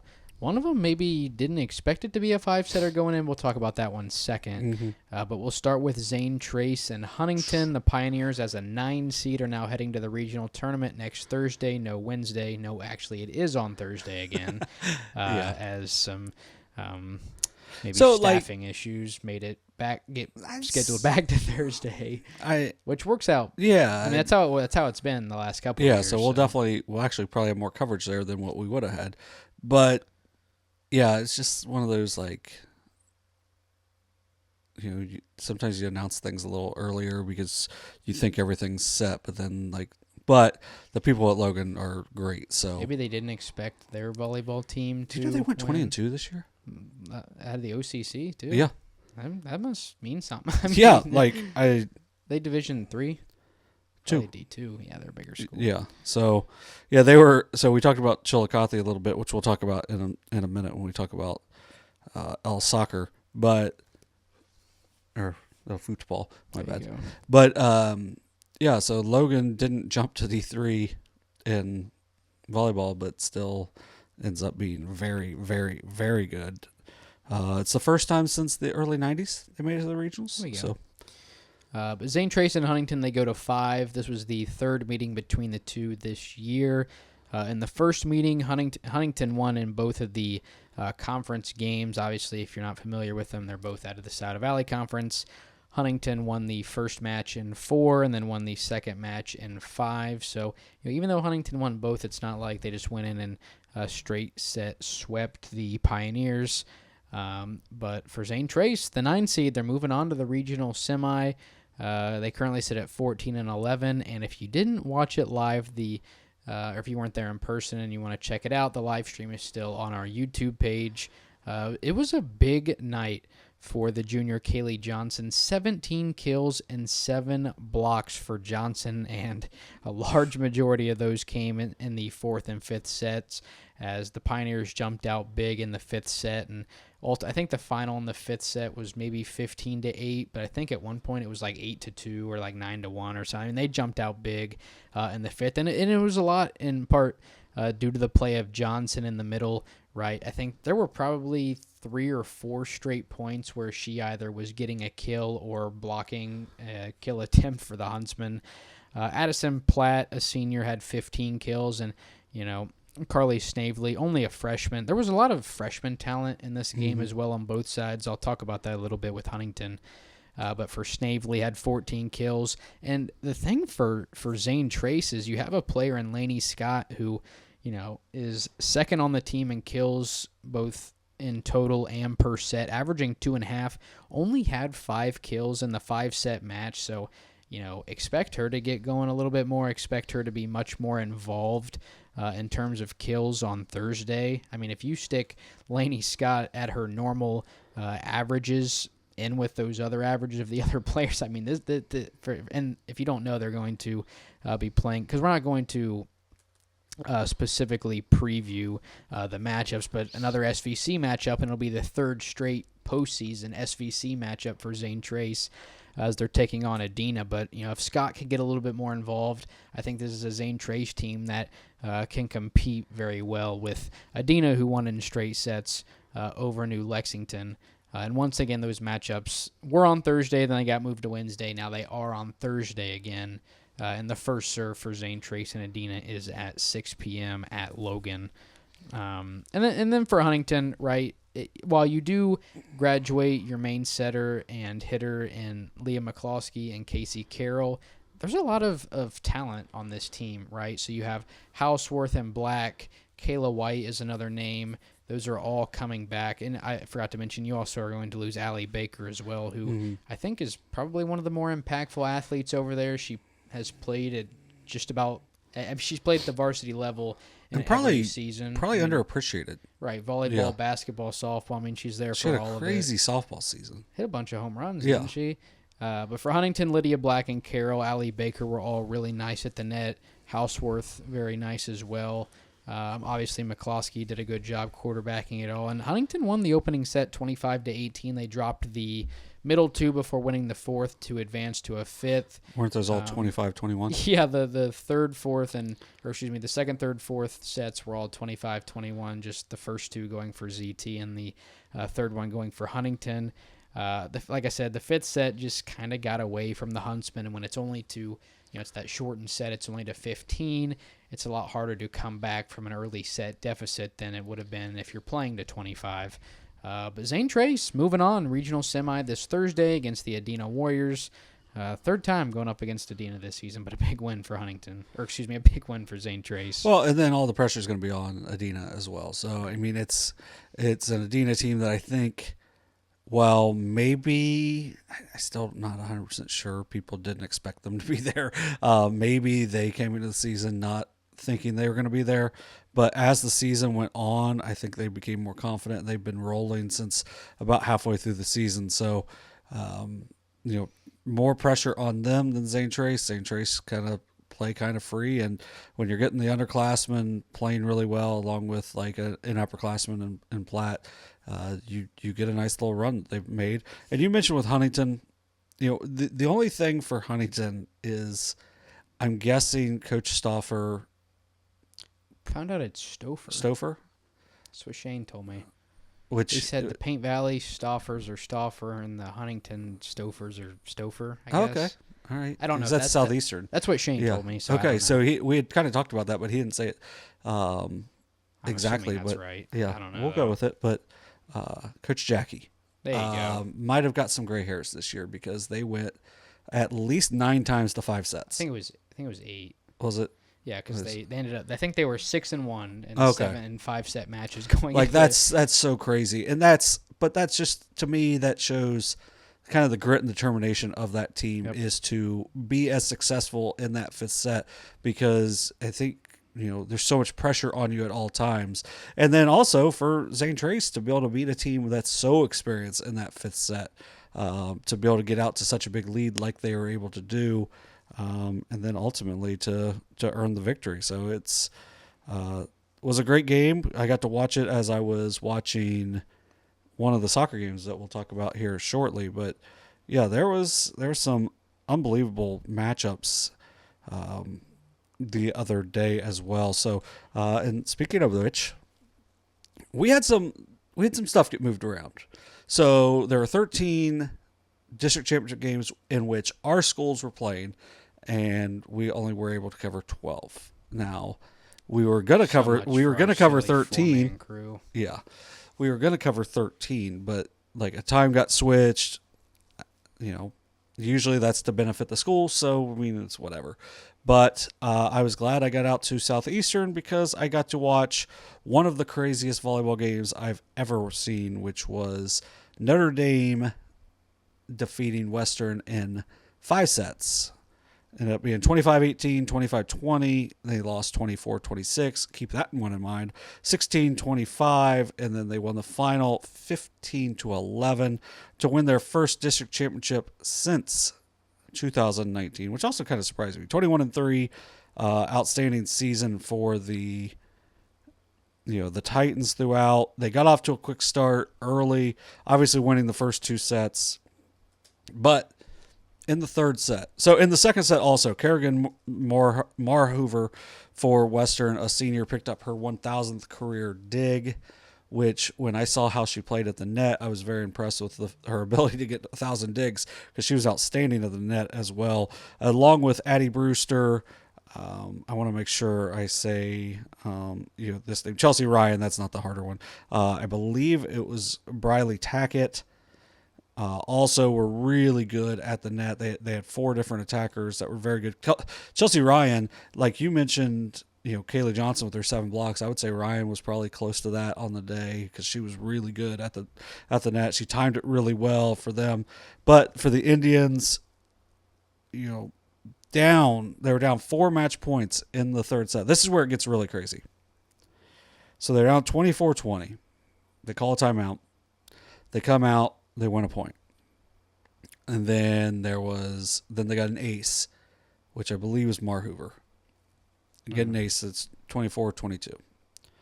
Then a shot goes long for Notre Dame, 24-23.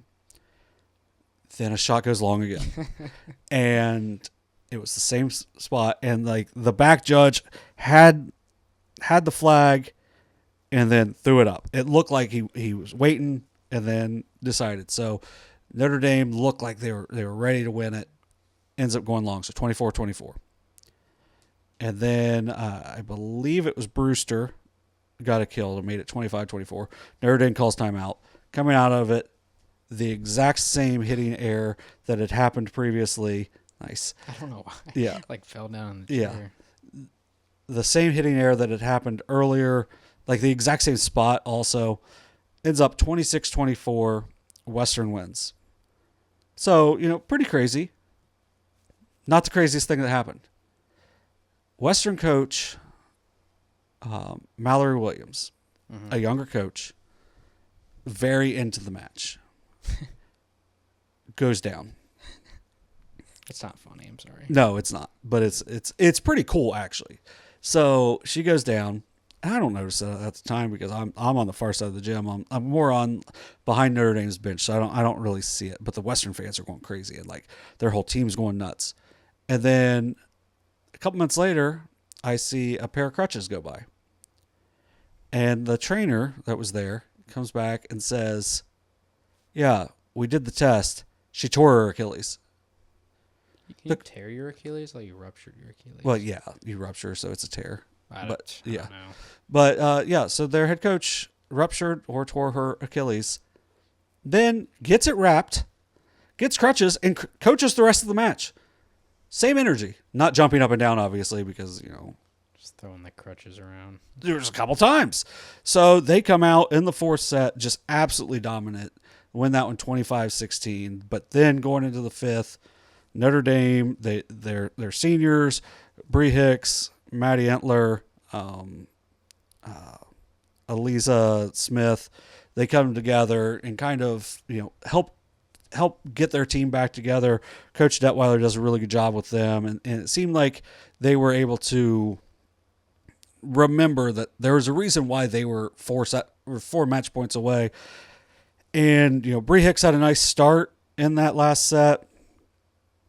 Macy Ford took over for a minute. Their two hitters combined for, 45 kills in the match. Sophia Phillips had a big play as well. But also, they were, Jasa Bryant ended up having the final kill of the match. And then when I looked at the stats, she only had 2 kills. So for them to go, I believe it was Maddie Entler was the one that set her up, to go to the freshman that hadn't been, doing the big swings. It says a lot about their trust in a team, and Bryant was able to put it down, and they win 15-11. As we mentioned, it's their first district championship since 2019. Just kind of going through some stats real quick. Bree Hicks, 25 kills, 15 digs. Macy Ford, 20 kills, 6 digs. Those two up front. There was one play where it ended up being a Mar Hoover kill for Western, but in it I wrote 12 dig. I know that on there. It was Addie Brewster. It was a ball that Bree Hicks hit about 700 miles an hour, and it was off her shoulder, but she made an effort to get in front of it and played it perfect to get set up. And it was just a really cool play that really helped keep the momentum for Western. I believe that was in the fourth. But Lindsay Schaefer had 25 assists, 13 digs, 3 aces. All of those came at pretty big times. Maddie Entler, 25 assists, 12 digs. She also had 7 kills. She's really dynamic at the net. Sophia Phillips, 9 kills, 27 digs. And then Bella Rush, which I left out of the article for whatever reason, played a really good, libero for them, was all over the court in the back. They just such a good job. Coach Detweiler mentioned, it's nice having the senior leaders, but they have players that know their spots and what they're doing.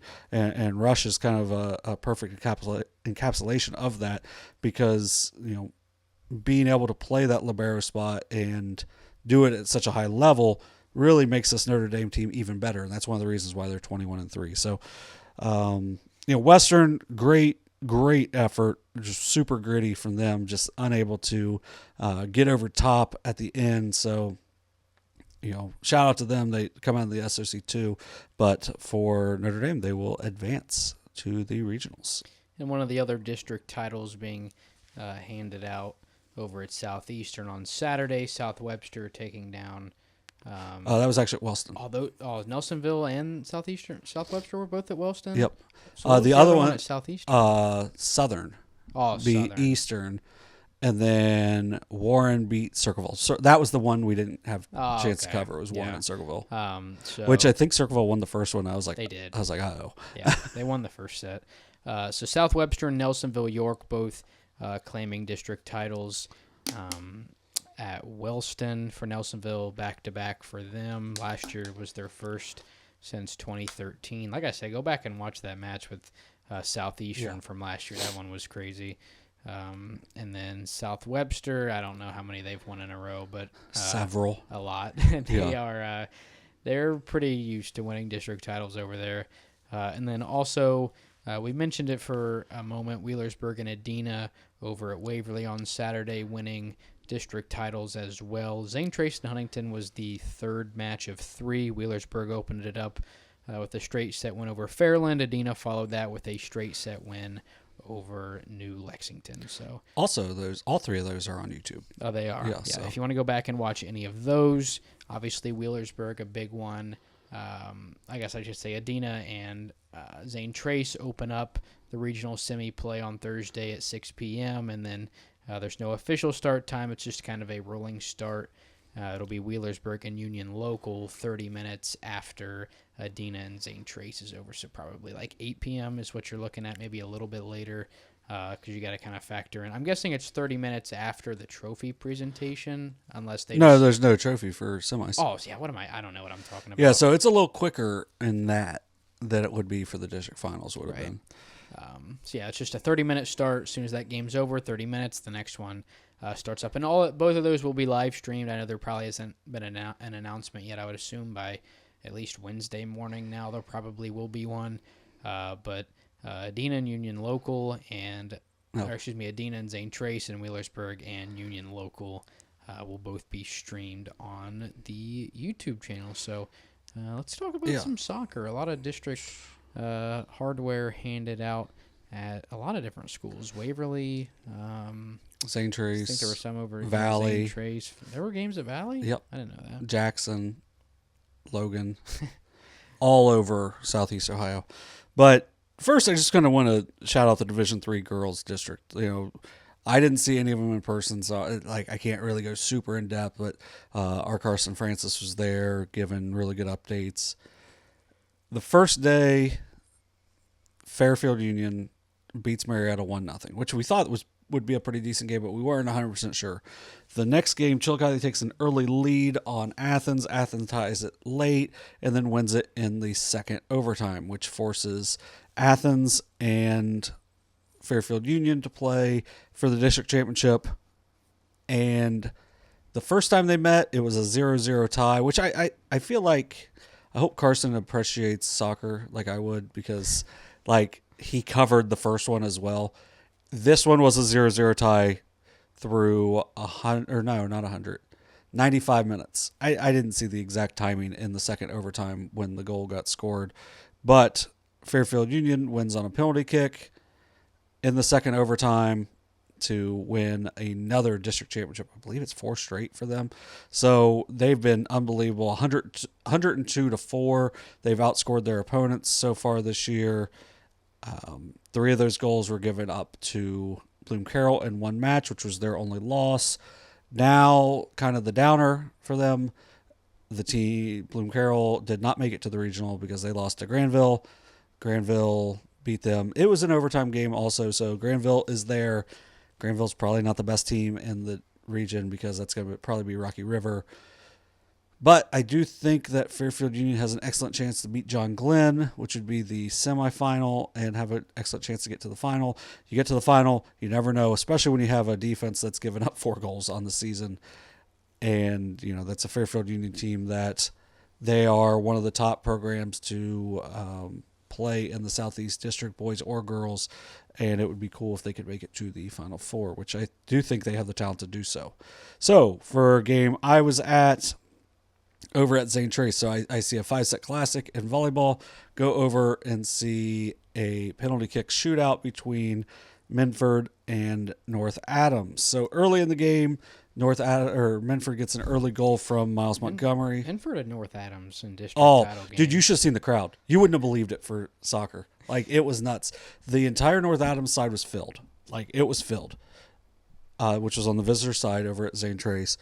And I would say 70% of the home side was filled, which is much bigger, but it was crazy. And then when it got to overtime, the North Adams students migrated from one side down to the side bleachers down that they have at St. Trace, which is the goal that they were shooting at in the shootout. Oh, yeah. It was a really cool soccer atmosphere. Like I don't think really smaller area, like rural Ohio soccer, I can't imagine there being a whole lot of better atmospheres than what was there on Saturday. So Miles Montgomery scores early, and then it was the impenetrable Jace Rothwell show after that for North Adams. Now, it was a tough goal. There's not many goalies that are going to make that save. But Rothwell racked up 18 saves in the match, keeping North Adams in the game. And Tristan Young was able to score. I think it was a Colin Toll corner kick or a free kick. And then Tristan Young's able to score early in the second half. It ends up going to extra time. So they play 2 15-minute overtimes with 4.5 minutes left of the first extra time. North Adams had a player pick up his second yellow card, so that's a disqualification. So they played 10-on-11 for the last really 20 minutes of the game. So their defense just played outstanding. And then Rothwell he was unbelievable throughout the game. Made several diving saves, made several saves where you didn't think he had a chance. And Miles Montgomery said there was multiple. He thought that he saved 3 that were inside, like within 8 yards of the goal, that most goalies are going to give up. So when the opposing team is highly,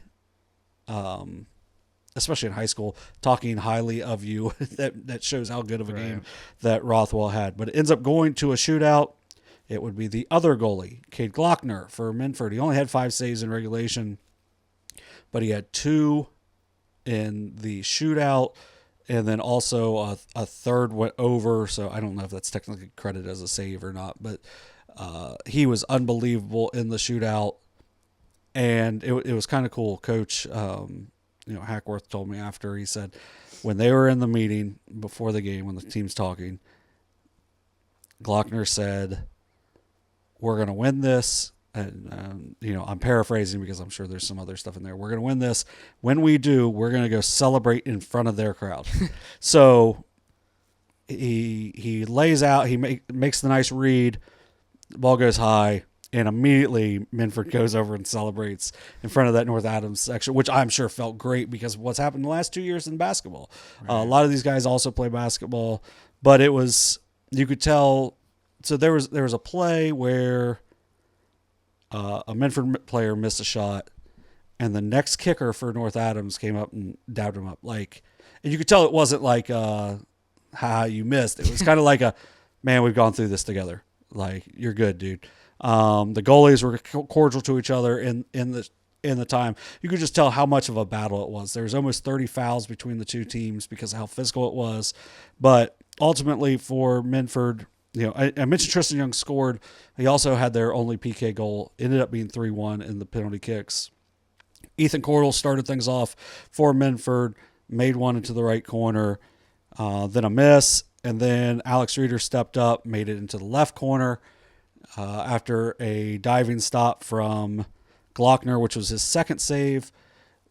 Then Ashton Reeder stepped up and put it in the right corner, following kind of what Cordell did, and then ultimately the miss, and then the celebration for Minford. So Minford returns to the regionals for the first time since just 2 years ago. It's only been a couple years, but they will face South Webster, who won later that night 2-0 against Lynchburg Clay. All of these game stories you can find on SOSAOhio.com. So if you want to read more about them, do so. But some other district champions on the boys' side, Chillicothe was just dominant in Division III, which I kind of thought when I saw them against Athens late in the season, I thought they'd have a good chance to kind of control things in that district, and they did so. In Division IV, Gay Academy and Wheelersburg setting up a really big matchup there, as they both, I believe, have the 2 most wins in the Southeast District this year. And I think it's Guy, I think, is 18-2. Wheelersburg's 19-1. So, I mean, really good teams. They'll play on Wednesday over at Zane Trace. And then South Webster, as I mentioned, they also won on the boys' side in Division 5. On the girls' side, Wheelersburg wins in Division 4. As I mentioned, Fairfield Union won in Division 3. Minford and Lynchburg Clay won very dominating games on Thursday over at Waverly. Once again, you can read all those game stories on SOSAOhio.com. So, really, if you're in the Chillicothe area, which we are, On Tuesday, Division 4 regionals will be at Zane Trace. Division 5 will be at Chillicothe. That's for girls. On Wednesday, the boys will be at the same location. So Division 4 will be at Zane Trace. Division 5 will be at Chillicothe. Division 3, I believe, will be either at Logan or Athens. I don't remember which, but both teams, I think, have an excellent chance to win their first game and then, kind of go from there. Tournament soccer, make sure you follow along. I'll have updates on at least 4 of the games this week, so should be pretty fun. How's the World Series going right now? It was 3-0. But yeah, and then volleyball, make sure you follow along as well because we will be all over the place. I know Otani didn't homer the second time. He grounded out. But they don't have the Otani up in 3 batters grab bag. I think they got rid of it because people weren't happy about it. But I'm like, it was hilarious. Yeah. There were so many memes where it was like, it would show footage like black and white of like the 1920 World Series. It'd be like Otani up in 124 years or something, like just junk like that. I don't know. I thought it was funny. It's 3-0. Mark Leiter Jr., former Cub great, is currently in pitching to Tommy Edman with first and third, nobody out. Former Cardinal great. Yeah, probably going to be a double play somewhere in here, but they'll probably give up a run because Leiter's really good against lefties. He's got a nice splitter, gets a lot of grounders, but yeah. So this is longer than we were hoping. Yeah, it was. But I mean, it's what it when you have as many teams win and kids do really good things, you got to talk first. We're lucky there weren't more 5-setters. We would have been here for 3 hours. But I would have fallen asleep. Yeah, in terms of live footage for us this week, as we said, Thursday afternoon. I should probably say Thursday night. 6-2 Division 5 regional semifinals over at the Jim Myers Gymnasium in Logan. 6 p.m. first serve between Adina and Zane Trace.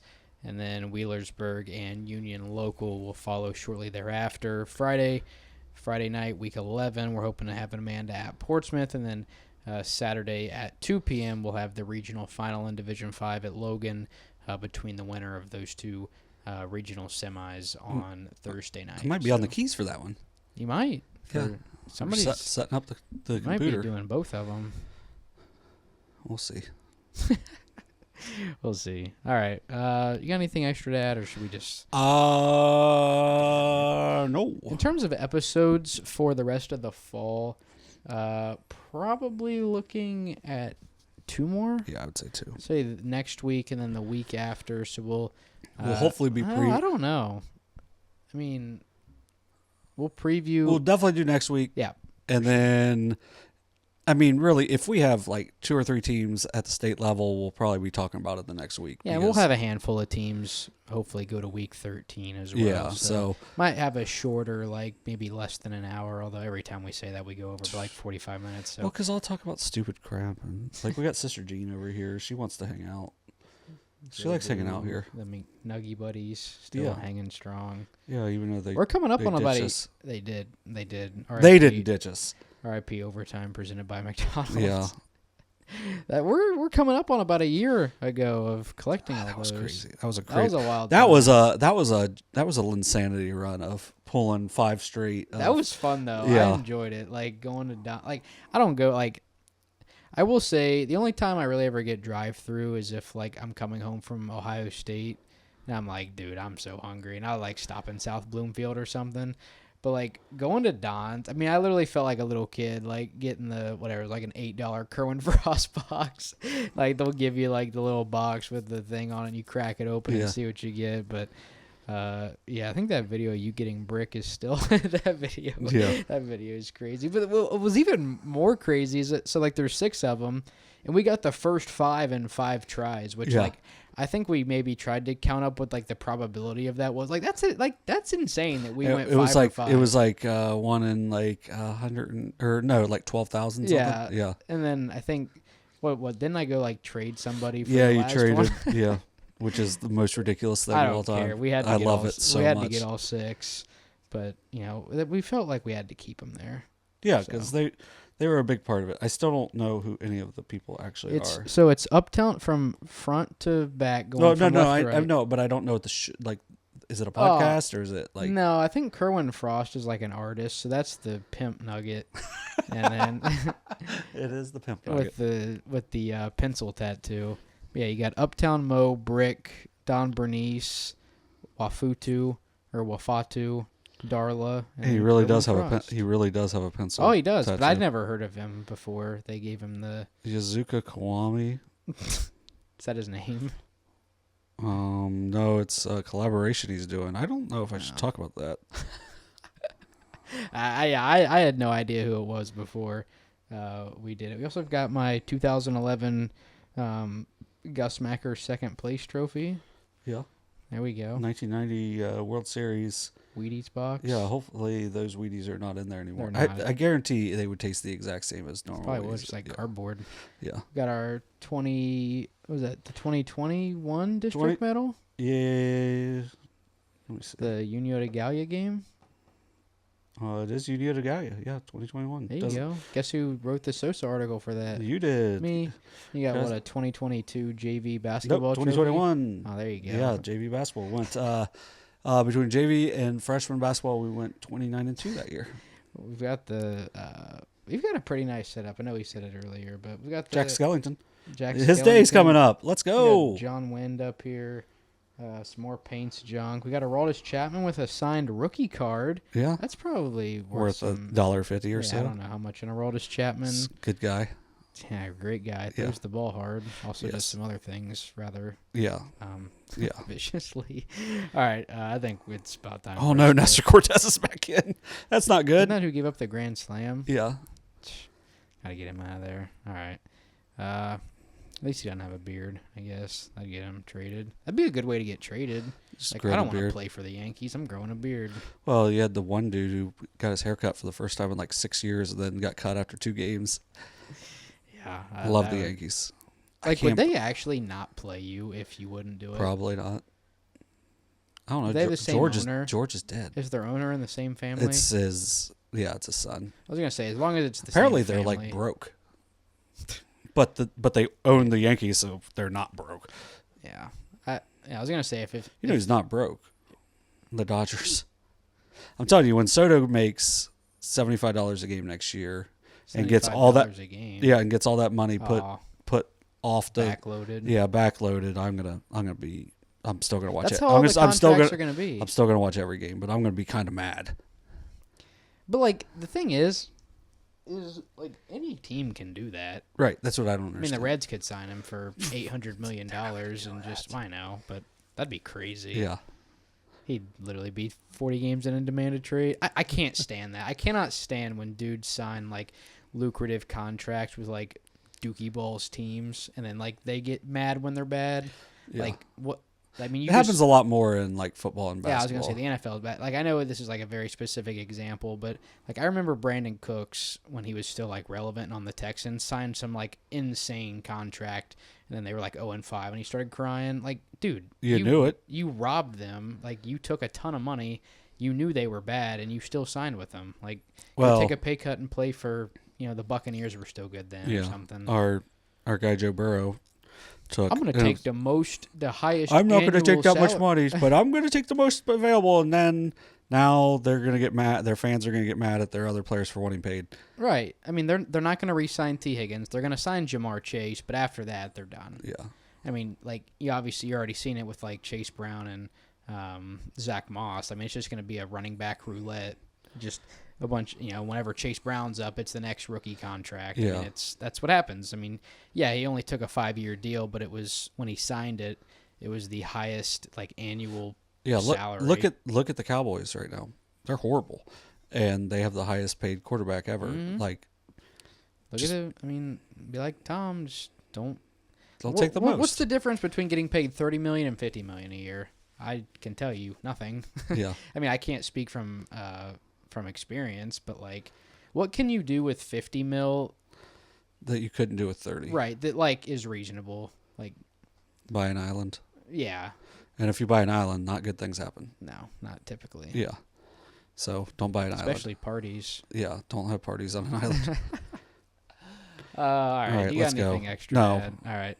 That'll do it. Like I said, probably for sure one more, maybe 2 more episodes for the fall. Might take a week or 2 break, and then we'll be back actually this time for the winter. Hey, Cortez got out of it. Countdown to the combo. Yeah. Yay. Maybe. Yes. I don't know what they're doing this year. But I would guess there'll be a bunch of district finals there. Gosh. That's going to be a mess. Yeah. Carson's going to have to do some work this year because I ain't doing 10 games in 3 days at the Convo. But You're a pansy, I will. Oh, yeah, you are. I ain't. Because I don't have to prep for them. My prep is going to watch them throughout the year. All right, that'll do it for this week's episode of SOSA Overtime, presented